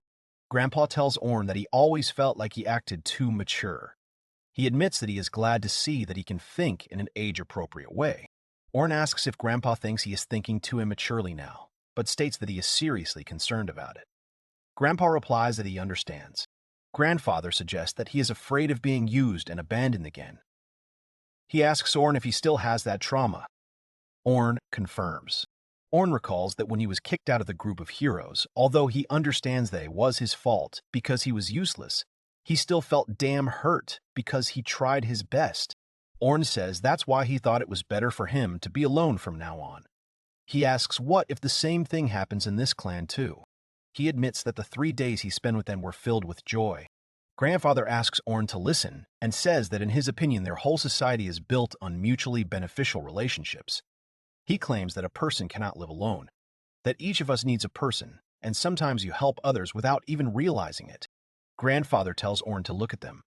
The man claims that Orn is using him to get what he wants, and he is making money off of Orn. He adds that perhaps the word use sounds too harsh, and it would be better to say, take what we need. Grandfather claims that Orn feels that if he joins the clan, only he can offer something. The man asks if he is sure about this, and wonders if the clan has nothing to offer him. Orn begins to understand that if he joins the clan, he can rely on them, and they will all work together to conquer the labyrinth. She realizes that the clan will provide him with the support he needs. Grandfather tells Orn that the clan will not simply cast him out, no matter how hard he tries. Orn is touched by his grandfather's words. The man notices that Orn seems to have realized something. The young man confirms his words and thanks his grandfather. He turns to Orn and states that no matter what decision he makes, he doesn't want Orn to regret it later. The man tells him that if he is going to join a clan, then let him join, because it is better to try than to regret a missed opportunity for the rest of his life. So he suggests that he dare. Grandfather says that he regrets many things in his life and thinks that there are many things he could have done differently. Orn ponders his words. Orn thanks him for the advice and says that next time he will definitely buy something. Grandfather replies that he will wait. Orn walks down the street and realizes that his grandfather always supports him. He realizes that he still can't make a decision. Orn admits to himself that he is afraid that he will regret it in the future. He thinks about his insecurity and what will happen if he makes the wrong choice. He walks and looks up at the full moon. Suddenly, someone calls his name. Standing before him, unexpectedly, is Sophia. Orn is surprised to see her here and asks why she is walking alone at such a late hour, and if everything is okay. The girl replies that she warned her sister, and they are not that far from the guild headquarters. Sophia asks Orn why he is here now. The young man replies that he needed to think a little, so he was looking for a suitable place. He asks Sophia about her, why she is here now. Sophia smiles and admits that this is her favorite place. She says that no matter what happens to her, she comes here and looks at the sky. Orn watches Sophia as she turns around and apologizes, saying she wanted to tell him something when they met. The girl bows and thanks him for saving her and the others yesterday. Orn replies that anyone would have done the same in his place, and he thinks that this is the 3rd time today. Sophia says that he thinks so, but the fact remains that he saved them. She specifies that he did it not only yesterday, but also when the orcs attacked her. The girl claims that he has done so much for her that simple gratitude is not enough. She says she doesn't know if she's as strong as he is, but asks him to come to her if he needs anything. She says she'll do her best. Orn smiles and thanks her, saying that when the time comes, he will be able to rely on her. Sophia is pleased with Orn's answer. Sophia and Orn are watching the sky. Orn asks her if she likes the moon. Sophia asks him to let her think about it, but quickly replies that she likes it more than not. She says that she used to look at the moon a lot when she was little. She says that no matter how dark it is, the moon always shines brightly and does not lose to the darkness. So when she looked at it, she felt a surge of strength. Sophia asks Orn if he knows the meaning of the silver rabbit in the night sky. The boy replies that he knows about the moon sailing in the night sky, but knows nothing about the meaning. Sophia happily states that the moon is also called a beacon in the night. She says that their guild aims to be a beacon for all explorers, so that's the meaning of their guilds. Orn watches Sophia and smiles slightly. Orn thinks that it seems like he has heard something similar about the lighthouse a long time ago. Sophia says that it may sound exaggerated, but when she joined the guild, her whole world changed. She claims that although she doesn't know what the future holds, she is confident that their guild will achieve great things, no matter what stands in their way. Orn replies that he doesn't think that's an exaggeration. He explains that the environment a person lives in has a big impact on their views and values, and they have a huge number of people in the guild. And everyone has their own opinions, views, and her own ideas come into contact with the ideas of a lot of different people. The young man sums up that, as a result of this, it seems to her that the whole world has changed. Sophia is amazed, admitting that she could not find the words, but he accurately described all her feelings. She happily says that meeting the guys has changed her world, and Orn smiles as he watches her. The young man asks Sophia what the guild means to her. The girl replies that for her, it is a place that has opened many roads and a place where she can smile. She enthusiastically states that the guild is a place for her to return to. Orn is surprised by her words about a place where one can return. Sophia asks if such an answer will satisfy him. Orn agrees and thanks her for the answer. Orn tells her that he is glad they met today. Sophia replies that she is glad to hear it and wonders why he asked her that question. Orn says that he might become part of their guild. He asks if she didn't know. The girl is amazed by his statement. Sophia wants to clarify something, but Orn interrupts her, offering to walk her to headquarters since it is already late. He clarifies that he has business there. Sophia happily agrees, and they go to headquarters together. Vince Briart is standing in his office when Orn approaches him and says he is ready to give an answer. He announces that he has agreed to join the guild. Orn calls him Mr. Vince, but decides that calling him Commander would be more appropriate. Orn bows his head and says that he relies on them and asks for their acceptance. He says that he wants to join the guild Silver Rabbit in the Night Sky. The head of the guild tells him that he is accepted. Orn reflects that no matter what choice he makes, he may still regret it one day. And the main thing is that he feels good now. He decides that whatever future lies ahead, he has chosen it. The boss says he is happy to work with him, and Orn says the feeling is mutual. Behind Orn, someone congratulates him on joining the guild. Selma announces that she's brought his uniform and tells him to try it on quickly. Orn feels uncomfortable in the uniform, and Selma asks him what's wrong, assuming he doesn't like it. Orn replies that it's not that, it's just the wrong size. Selma replies that since it's just a matter of size, there's no problem. The girl snaps her fingers, and Orn's uniform fits him. Orn asks in confusion how this happened. The leader smugly replies that he probably didn't know about it and says that it's their guild's secret technology. Vince Briart claims that he still has a lot to learn about them, and Selma adds that she is including useless information in it. Orn thanks them and says with a happy smile that he is very happy to work with them. 2 days after Orn's visit to the guild master addresses the young man with the eye patch, calling him Grand Master, and asks for forgiveness for the sudden visit. The master replies that it is nothing serious and asks Leon if it is something important. The man says that it happened 3 days ago. He reports that a researcher has appeared among their ranks who single-handedly defeated the boss of the deep floor. The master is shocked by his words. He smirks, asking who would have thought that something like this would happen. He says that challenging the boss alone is quite a bold and stupid thing to do. Leon says that the 92nd floor's boss, the Black Dragon, was active outside the boss area, so it seems like it was a response to an abnormal situation. The master asks what was connected with this, and states that this will become clear during the analysis. The master says that, in general, as he understands it, Oliver from the Hero Squad, who was there, defeated him. However, Leon says that this is not so, and Oliver could not have handled it on his own. The master wonders who it could be then. He suggests that Orndula did it. Leon replies that it is, and asks if he knows him. The master thinks that this must be a joke and does not understand how he did it. He wonders if Orn is really that strong, that he could kill such a strong dungeon boss all by himself. The master asks if it was Orn.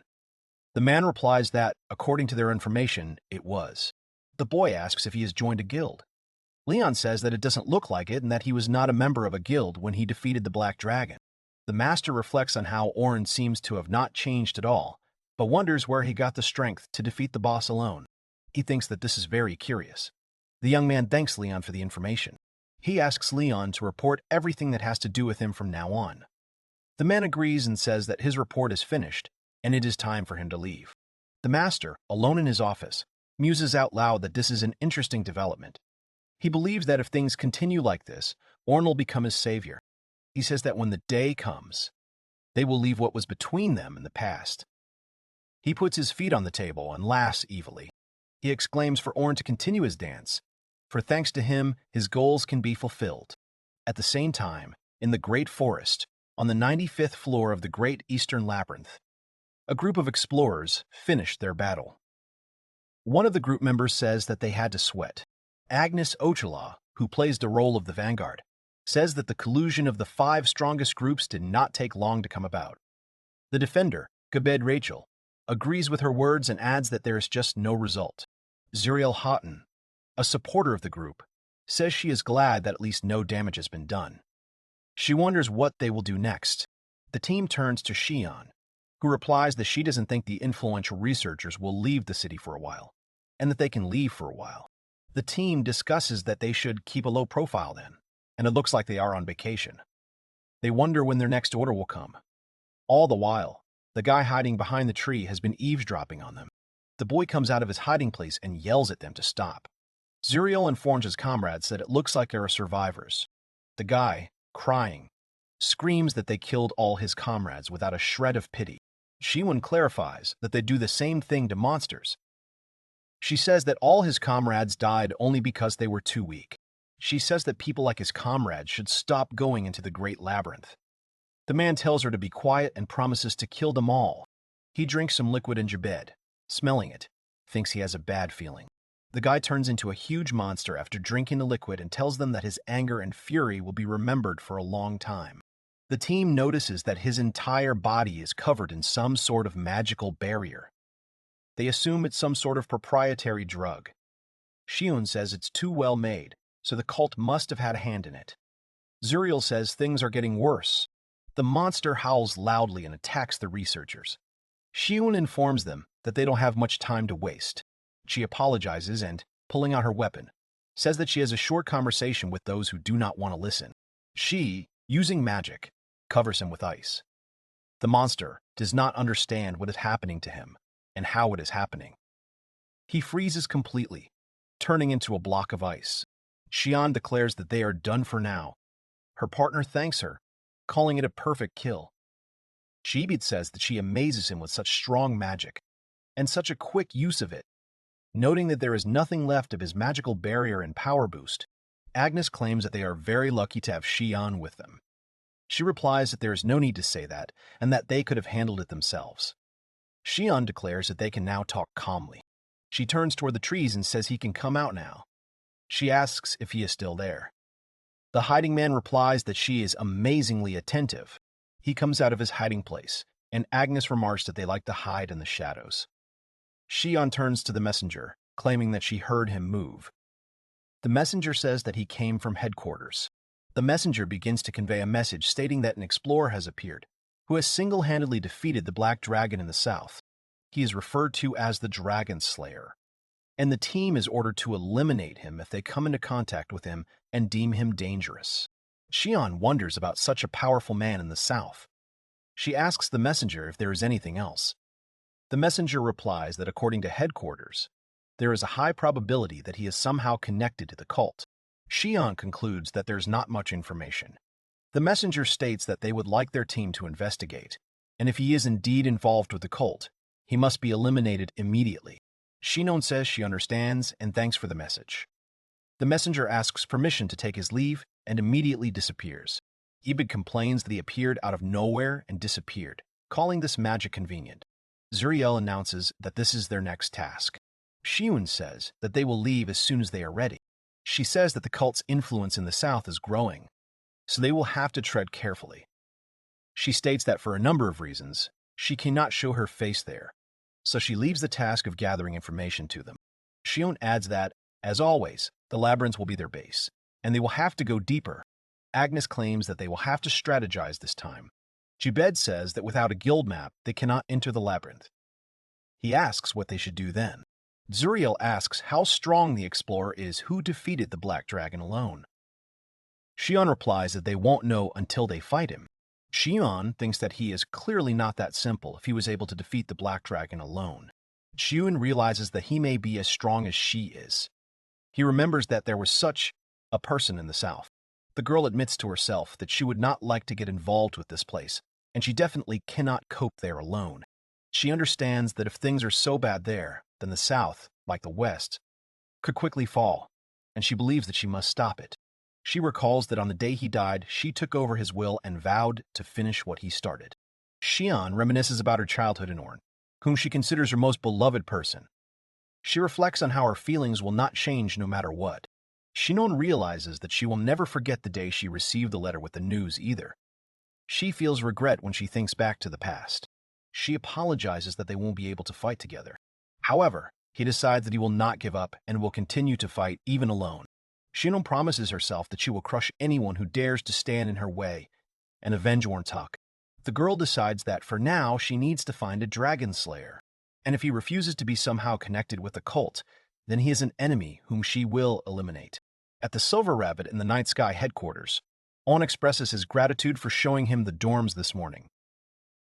He claims that their guild is so big and has everything they need to live comfortably. Selma and Sophia answer that they are glad that he liked everything and that they have a lot more that they haven't shown him yet. However, they say that he has just arrived and is probably very tired. So they will show him everything later. But for now, it is better for him to rest. Orn thanks the girls and says that they have such delicious food here. Selma replies that she is glad that he liked it. Sophia says that the menu is carefully thought out and there is everything you need for a balanced and healthy diet. Orn is surprised, saying that in the other guild, everyone ate the same thing all the time. Orn mentions that it is so busy here that he feels out of place. The young man claims that everyone is still looking at him. Selma laughs and replies that it's not surprising because he's the most famous person in the area now. Orn realizes that it's still a little better than the looks he got when he was kicked out of the group of heroes. He thinks that this whole black dragon thing will die down quickly. The young man waves hello to Orn, saying that it's been a while since they've seen each other. He looks at him and remembers that he is from the first squad. Orn replies that they have not seen each other since last month. The guy agrees, saying that he was still in the group of heroes then, and admits that he didn't think that he would join them. He tells Orn that they will see each other at the meeting, and Orn agrees. The young man thinks that he knows all the members of the first squad he joined, but he is still nervous because he has communicated with few people. Orn thinks that he needs to breathe evenly, and he will cope.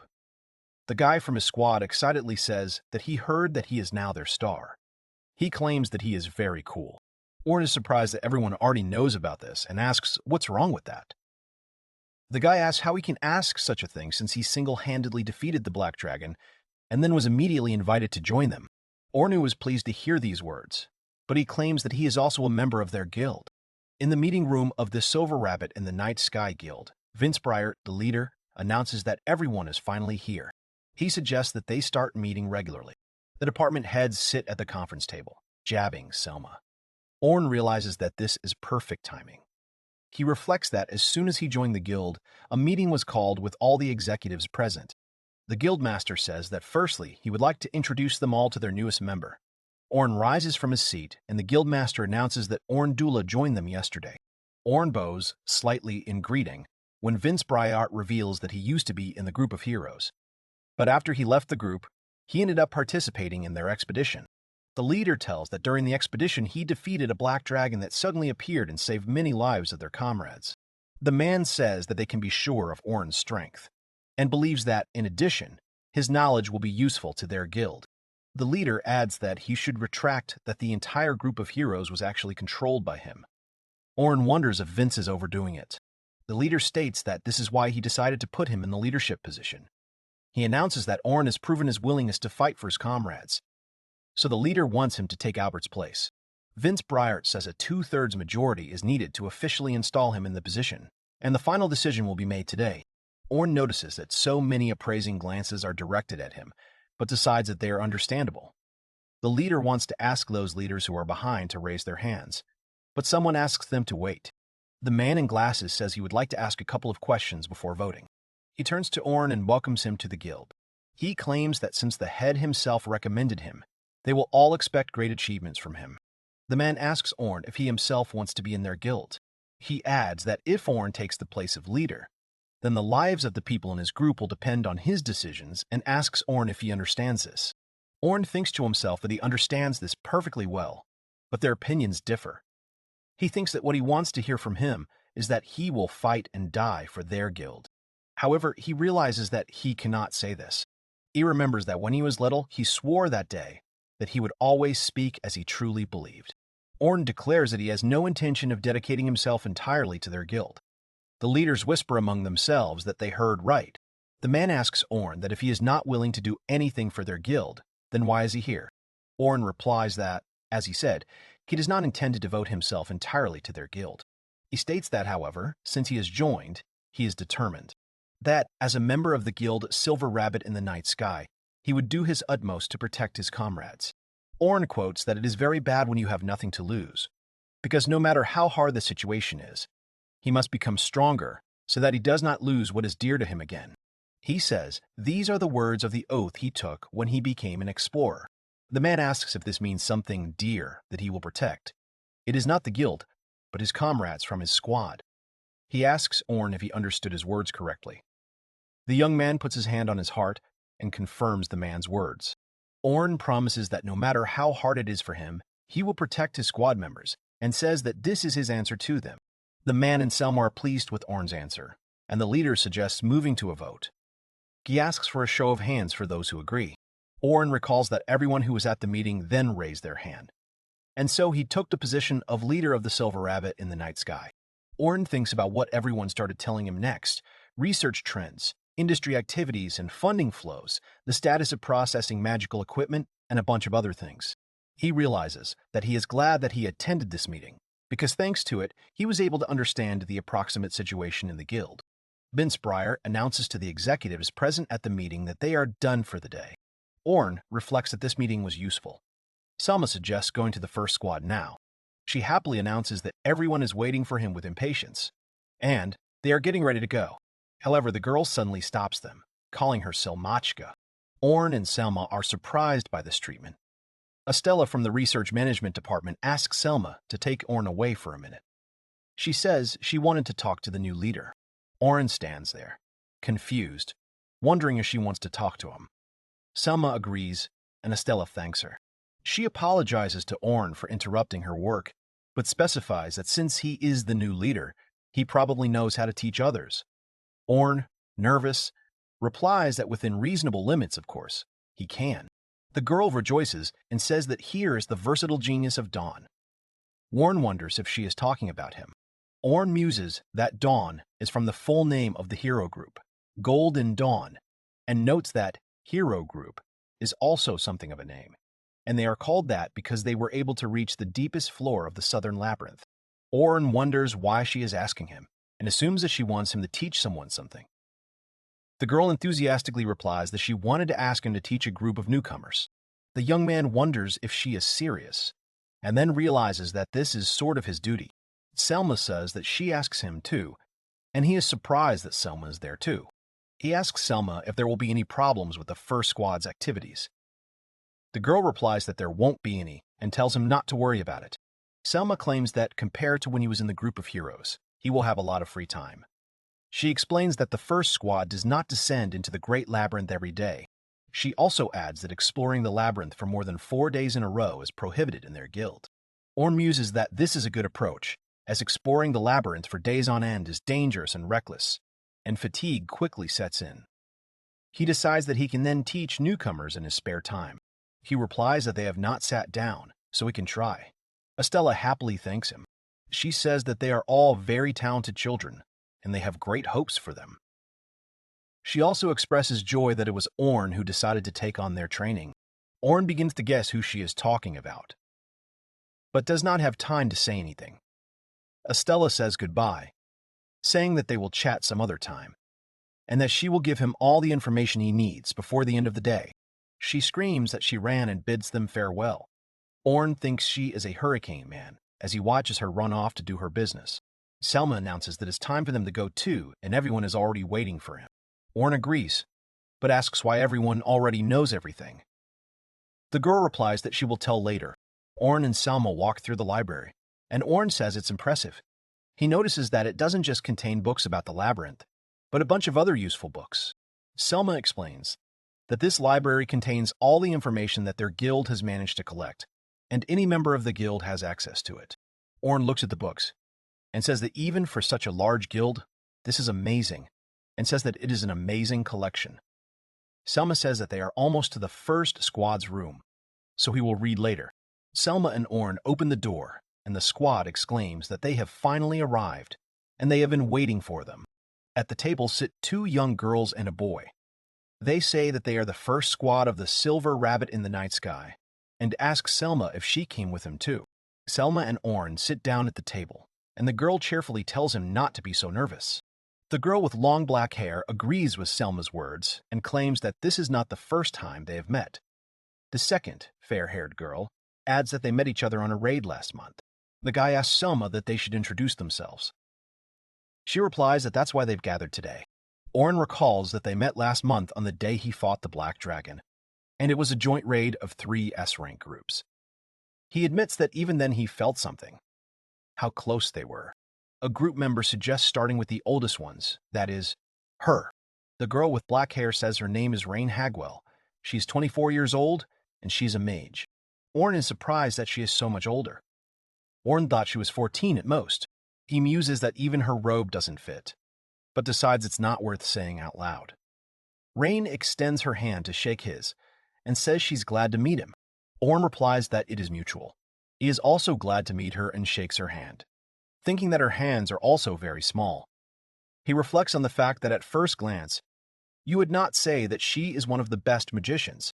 He remembers that she used a lot of high-level magic in the raid, and realizes that she is the type who prefers quality over quantity. The blonde girl shouts that she is next. The girl says her name is Lucretia Otis, and her specialty is healer. She asks to be called simply Luker. She assumes that she and Orn are about the same age, and claims that she will be happy if they get along.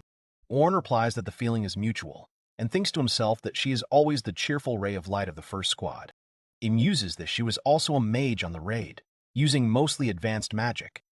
He realizes that he had no idea that her specialty was a healer. Lucretia says that Will is the chatterbox. The young man gets angry and shouts at her not to introduce him like that. He says his name is Wilkes Severnley. He is 20 years old, and he's a defender. However, he reveals that he's been a frequent attacker in the Vanguard lately. He asks to be called Will, and says it is a pleasure to meet you. Orn replies that he is also pleased to meet him. The young man thinks about how he met Will before in the cafeteria and thought he was caring and reliable. He realizes that in this detachment, he occupied the role of the deceased Albert, and now he will take on the role of an attacker and is going to give it his all. Will says that Selma is now calling her sister. Orn is surprised by this treatment, and Selma replies that only he calls her that. Selma says that it may not be necessary, but she will introduce herself anyway. She gives her name and says that she is a sorcerer and the leader of this group. Selma explains that she usually gives orders during the raid, and is confident that they will work together. Orn muses that Selma is the best sorcerer on the continent, a master of expert magic with the highest magic activation speed and power. He considers her one of the best explorers of the labyrinth and one of the strongest. He looks at the members of the first squad and realizes that these 4 are his new comrades. Selma reminds Orn that it is his turn.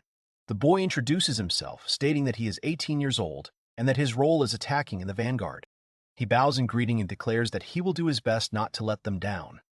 Orn says that he is happy to work with them. Luker happily exclaims that they are the same age as him. Selma tells Orn that he can relax because they are all friends here. Luker admits that she never speaks politely to them and there are no problems. Will replies that she could treat those who are older with respect. The girl asks if he is not satisfied with something. Selma turns to Orn, assuring him that there is no need to strain too much about politeness, because without it, it is simpler and easier to establish contact. Will remembers that he had a question and turns to Orn. The boy asks what the question was. Will asks him to tell him how he was able to defeat the Black Dragon alone. Orn decides that his group should know about his capabilities. He explains that the main reason for his victory is his 2 unique spells. He says that the first spell is Instant Ability Boost. He explains that this spell allows you to boost effects, equipment, magic, and abilities by 100 times instantly. Will is shocked by this increase and asks again. Orn replies that it is only for a moment. Rain asks Selma if she can do that.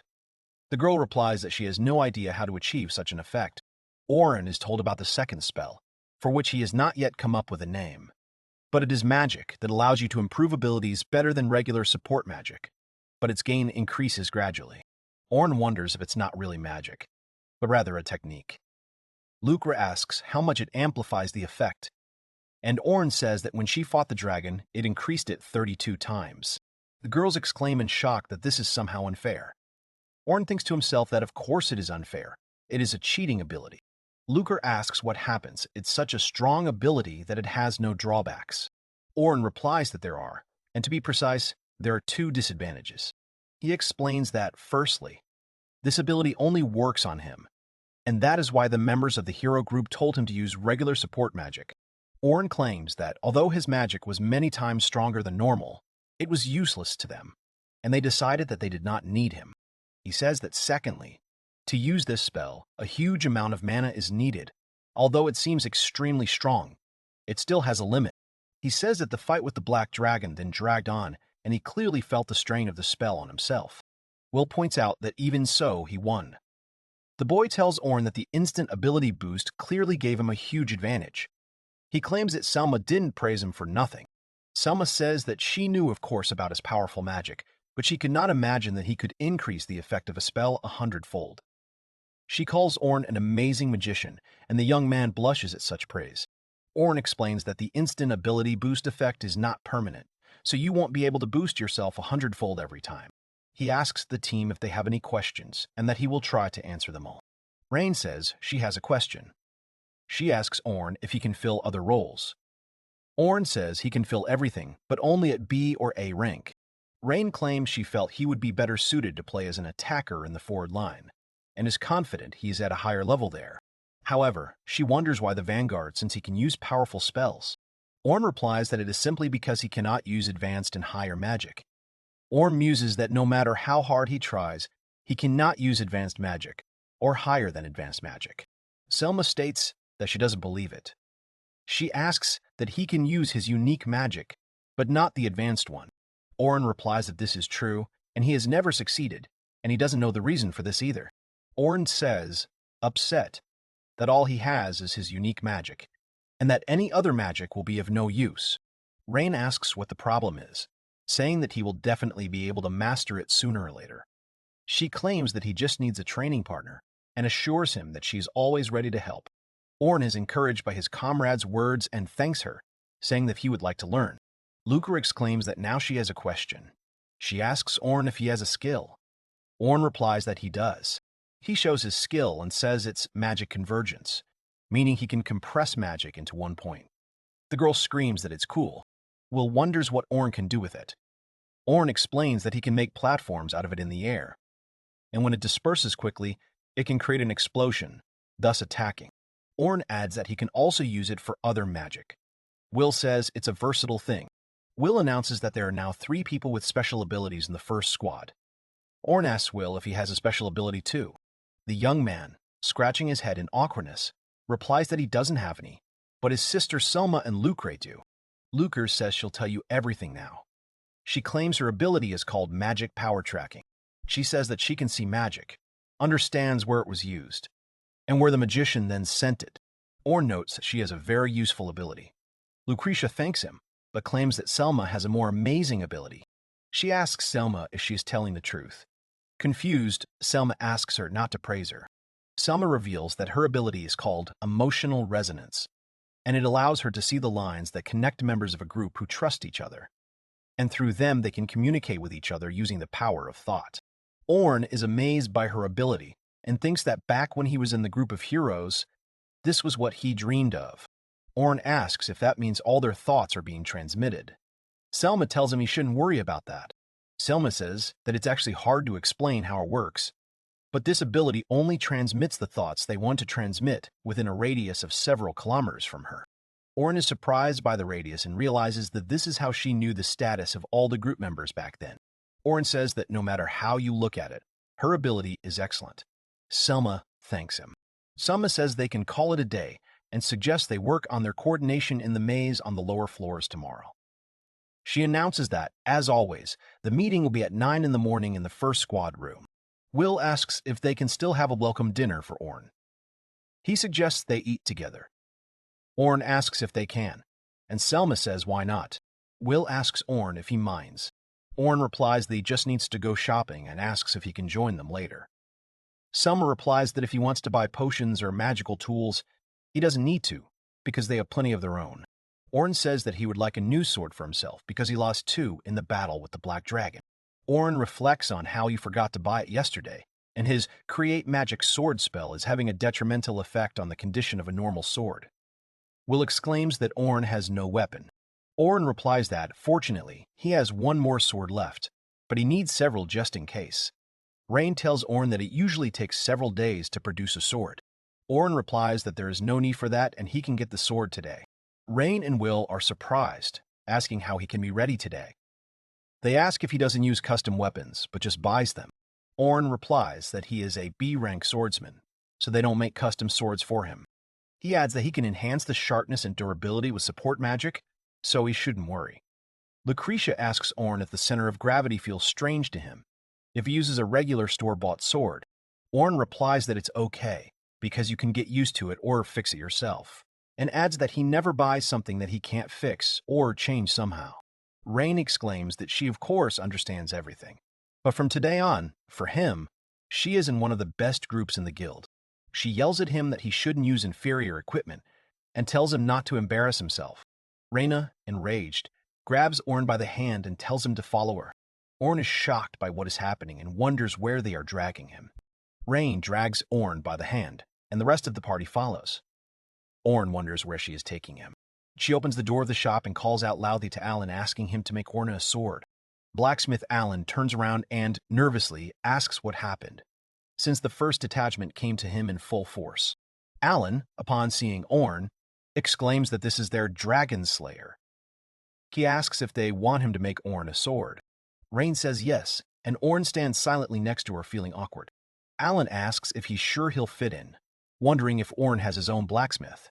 Rain is surprised, asking if he thought so too. Rain exclaims that he has never used a custom weapon. The blacksmith is horrified by her words. He shouts to Oren if this is true.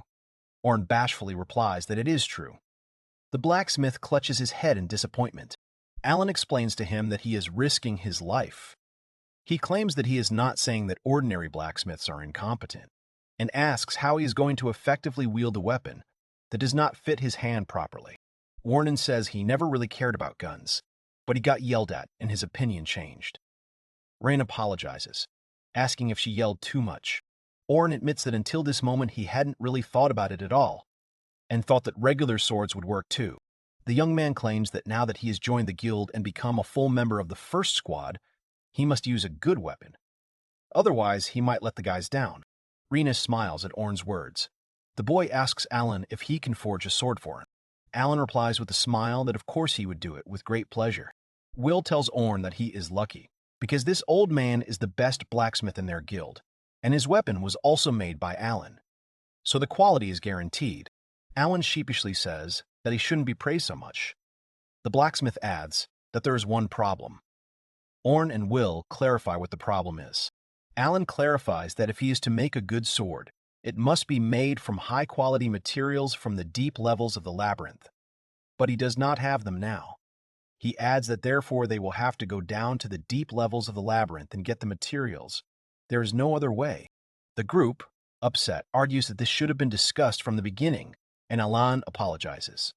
Oren replies that it is not a problem at all. The young man says that he has a bunch of materials from the deep floors and shows them. The team and blacksmiths seeing the materials are shocked. Luker exclaims that there are so many. Selma asks Oren why he carries so many materials. Oren replies that he collected them when he was with the hero group, but never used them. Rain wonders if the rest of the group of heroes have that much material too. Oren says that they've probably already used it. He adds that Luna probably didn't use them, she usually spends a lot of money. He says that, basically, they are all spendthrifts, made magical tools out of them and sold them somewhere. Oren asks Alan if he can forge a sword from it. The blacksmith replies that he can do it without any problem. He asks Oren if he is sure he can use it. The boy replies that he is sure that in his hands everything will become a fine weapon, so he should not worry. Luker is delighted when she sees the claws of a griffin and the fangs of a manticore. She notices something else, black. She approaches Oren about the material. Oren replies that the scales belong to the black dragon he defeated. The entire team became nervous upon hearing about the black dragon. Oren notices that his comrades have tensed up. Selma apologizes, saying she was so surprised that all the words flew out of her head. Oren reflects that the guys from the first squad lost their comrade in the battle. So for them, this is clearly an unpleasant memory. Oren thinks that maybe he shouldn't have taken out the scales. Rain, noticing Oren's confusion, suddenly states that if he used the black dragon scales, The sword would probably be cool. She asks Alan what he thinks about it. Alan claims that he will forge the best sword. Rain tells the blacksmith that she is looking forward to it. Orn reflects that he doubts that she could remember the black dragon calmly enough, but supposes that by looking at him, she understood what he was feeling. Selma notices that so many materials fit so well in his magical storage. She wonders if he probably has something there besides the materials from the deep floors, and asks if he has exceeded the limit. Oren replies that he did not exceed it and that this storage is special. Oren says that when he was in a group of heroes, he kept all the materials he collected with him, and a regular magic storage was not enough to store so many things. Oren says that he asked a craftsman he knew to create a magical storage for him, the capacity of which would be several times greater than usual. Selma asks in surprise if this can be ordered. She wonders if only the legendary craftsman Coverdale Evans could do this. The girl asks Orn if he can introduce her to him.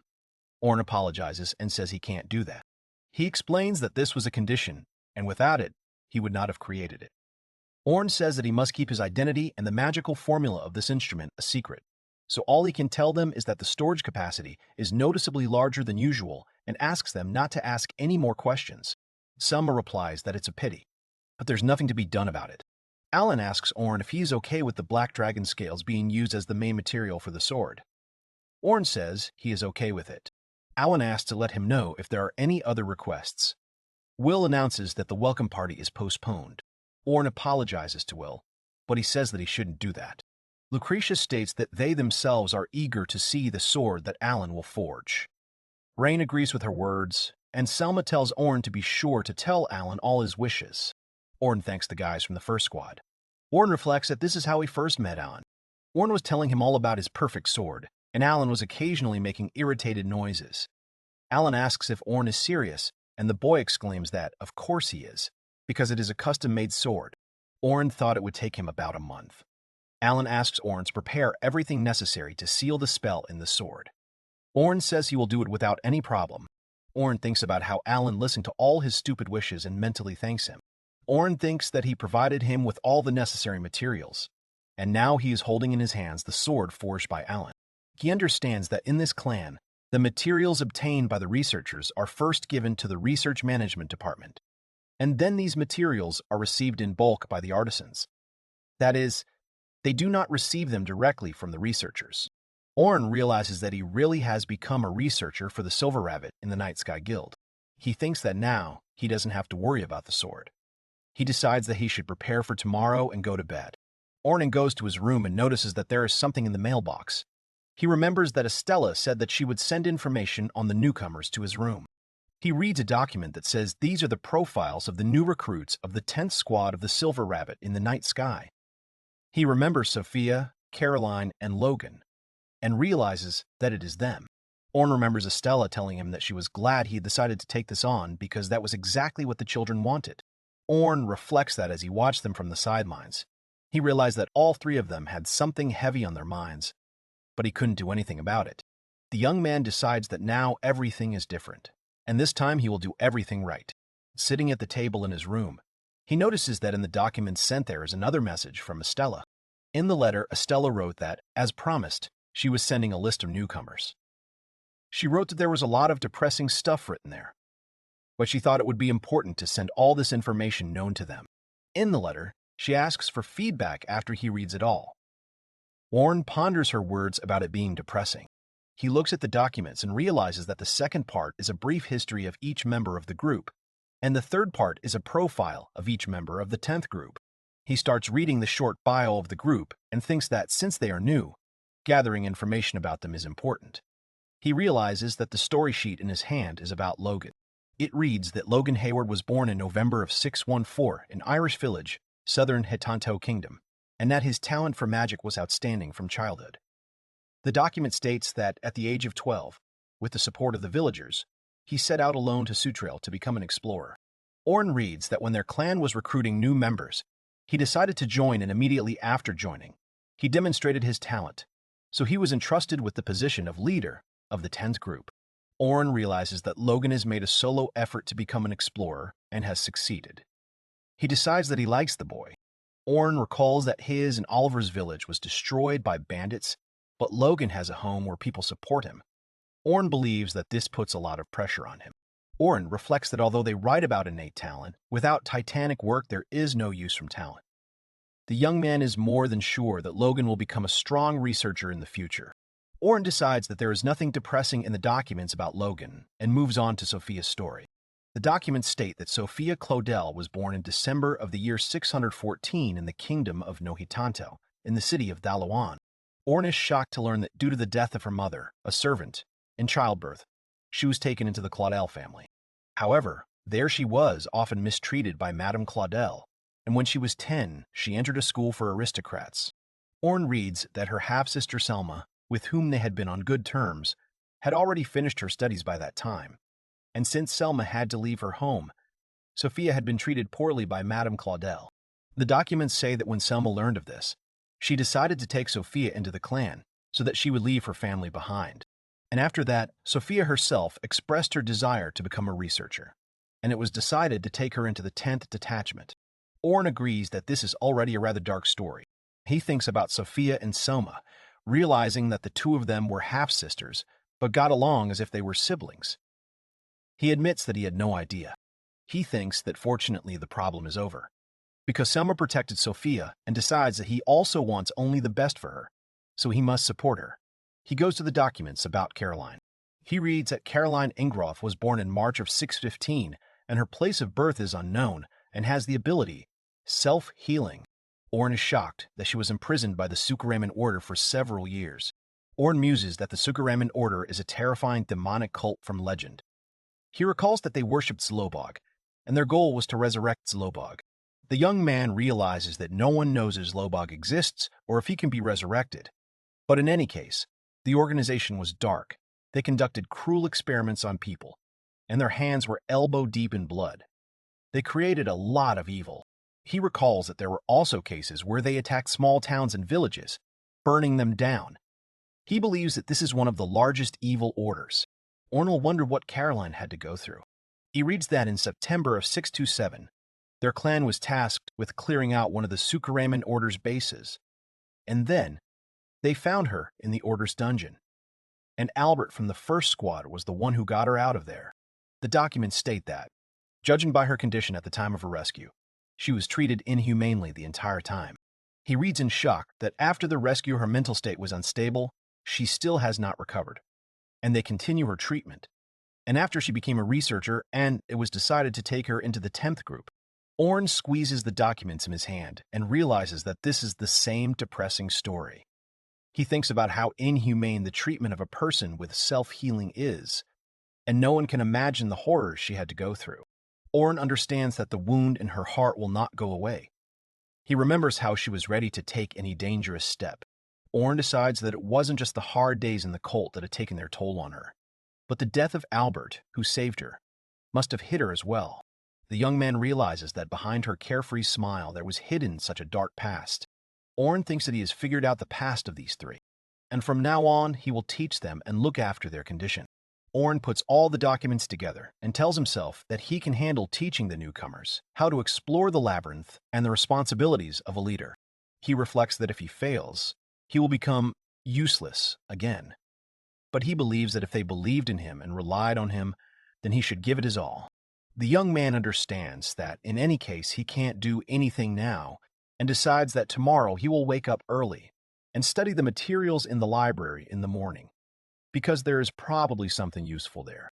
The next day, Wuger comes to the gathering place and happily says that today she is the first one again.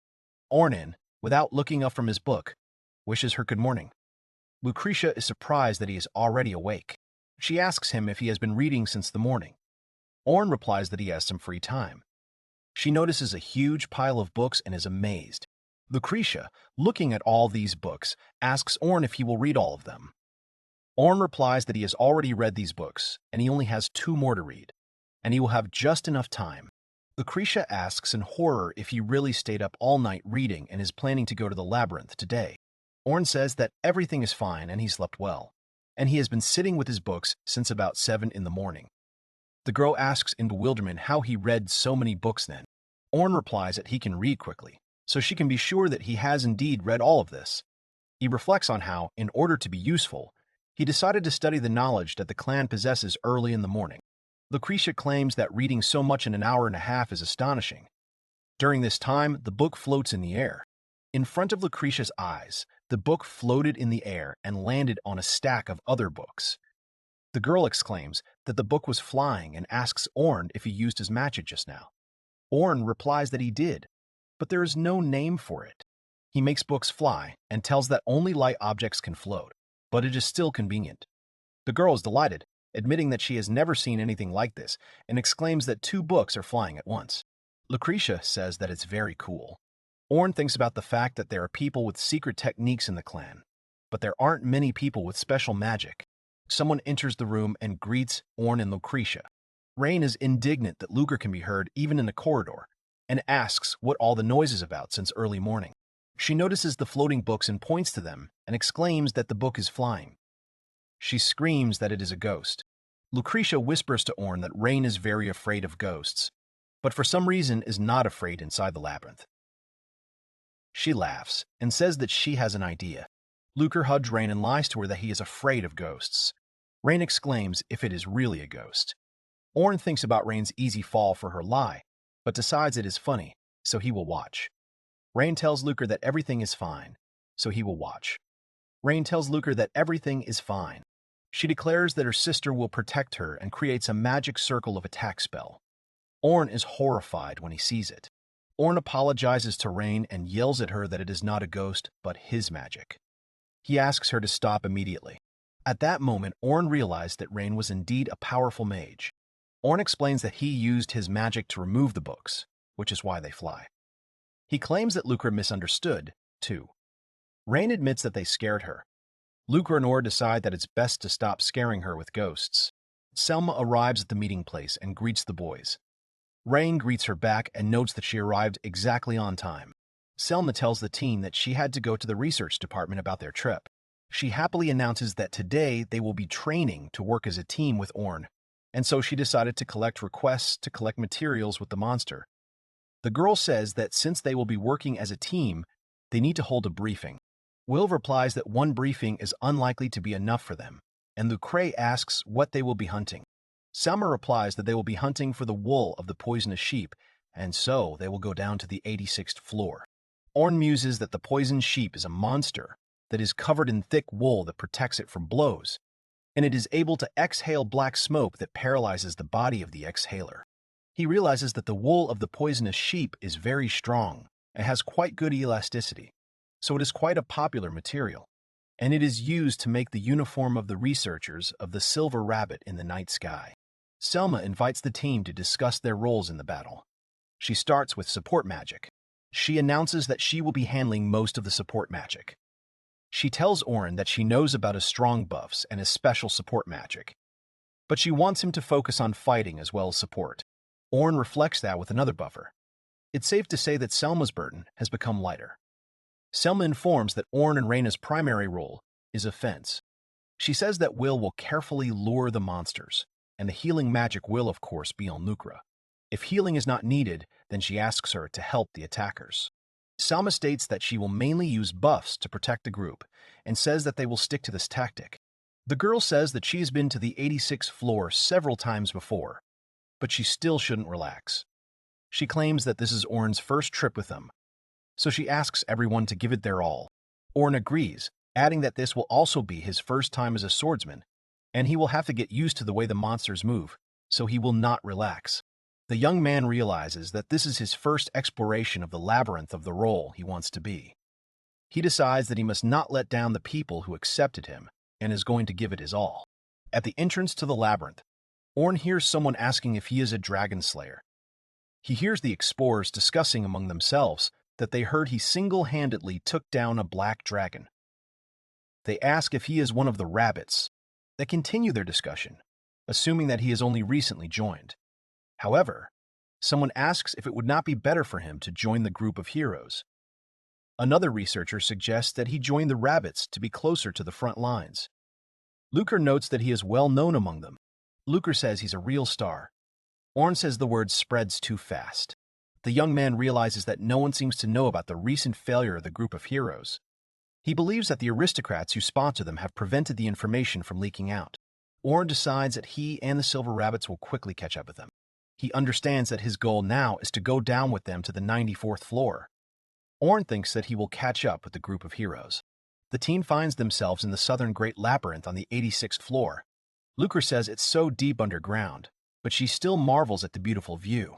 Orn muses that on the middle floors of the labyrinth, the environment often looks like normal caves, but on the deeper floors, wide open spaces are common. And over 70% of the 86th floor is covered in forests and plains. Rain says that when she first went down to this floor, she was also very happy. Lucre says, disappointed, that then comes the realization. A magical attack in the form of a ball flies straight at the team. The girls scream that they are being attacked by magic from behind. Selma orders Will to go, and he replies that he is going. Will runs straight into the magical attack and draws his weapon. Orn notices that it is a polar blade. He realizes that it is a very rare weapon because it is extremely difficult to use. Will launches an attack with his weapon, and a strangled Orn realizes that he has blocked a magical bolt. Selma tells Lucre that she has already found him. Lucretia uses the flash spell. Lucre says he will use light to show them where the enemy is. Selma uses magic boost on Rain. The girl thanks Lucre and Selma. Rain announces that she will set off a large fireworks display to celebrate Orn joining their team. She uses a spell called Explosion. A large explosion caused by Reyna occurs at the location where the enemy is supposed to be. Orn is surprised to hear that it was a surprise attack, yet they reacted so quickly. Lucre replies that they are the strongest group of the Silver Rabbits for a reason. Selma announces that they were most likely attacked by an Earth Dragon, and it may still be alive. She asks the team to remain vigilant. Orn thinks this is amazing and thinks that he has once again proven that they are experienced researchers. The young man noticed that Selma and Rain were casting spells quickly, especially Rain. He wondered how she could cast a special-level magic, Explosion, in just a second and with such ease. Orn thought it would take a normal mage twice or even 3 times as long to cast a spell. He knew that no less could be expected from an experienced researcher. Orn believes that Will is a perfect dual-blade fighter and easily repelled a flying projectile, and his technique allows him to dodge and simultaneously counterattack and repel the enemy's attacks. He realizes that he is a great vanguard, of Lucre as having a good supply of magical power, and that he would not expect anything less from her. He understands that she is capable of supporting as well as using ranged attacks, and is an excellent magic user at long range. As the team heads towards the monster attacking them, Orn realizes that they are all reliable comrades. Lucre asks Selma what they will do about the Earth Dragon that attacked them. Selma notes that the monster is alone. She asks Orn if he can restrain his movements. Orn replies that he will do so without any problem. Orn understands that the Earth Dragon is a relatively weak dragon species, and as long as he has the initiative in a fight with him, he will not be a problem. Selma suggests they build on their success, saying that Orn and Will be the main force in the hunt for the dragon. Selma asks Rain to refrain from using magic, but says that if her help is needed, she can step in right away. Rain responds that she understands the order. Selma uses Vanguard Ability Boost on Will, which is a combination of 6 buff spells. Orn realizes that a triple boost to his agility will be enough for him. Selma announces that everything is ready, and they begin the hunt. Orn and Will advance towards the enemy to attack him.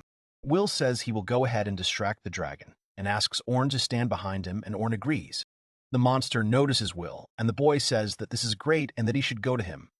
He attacks him with his weapon. Will yells at the monster to stay still, and Orn remarks that he knows how to immobilize such creatures. Orn advances towards the dragon, thinking he has little time left, when he realizes something is approaching him. Orn quickly dodges and wonders what just flew past him. Orn realizes that it was a camouflage turtle. Orn muses that the camouflage turtle is a magical beast that inhabits many of the lower floors of the labyrinth, and it changes the color of its body to camouflage itself and is good at surprise attacks, but they are not very strong. Orn realizes that they could be dangerous if they attack along with other magical monsters, and decides that it is better to leave the turtle as a rearguard. Orn yells at Selma that she is on them and uses stone arrows. Selma tells the girls to look where Orn attacked, saying that there is a camouflage turtle there. Orn rejoices and uses strength increase, technique increase, and blade enhancement. He attacks the dragon while simultaneously using instant power release. Will watches and is surprised that Orn cut him in half. Will claims that instantaneous power release is no joke, and Orn thanks him, saying it was because he was able to draw the monster's attention to himself. The boys discuss what seems to be the turtle's fate. Rain uses the fire spear spell and an explosion occurs. Will says that they can relax now, but Orn denies it. Orn smiles and claims that it is not over yet. Will, seeing another magical attack flying straight at them, replies that it looks like it. The magical attack causes an explosion, but Orn manages to jump back, realizing that another magical monster has hidden. He notices the monster and realizes that it is an earth dragon again. Orn thinks about how he saw him cut another earth dragon in half and assess the situation. Considered them to be more dangerous opponents, so he decided to attack them instead of the rearguard. Orn admits that he is glad that Will noticed the attack too.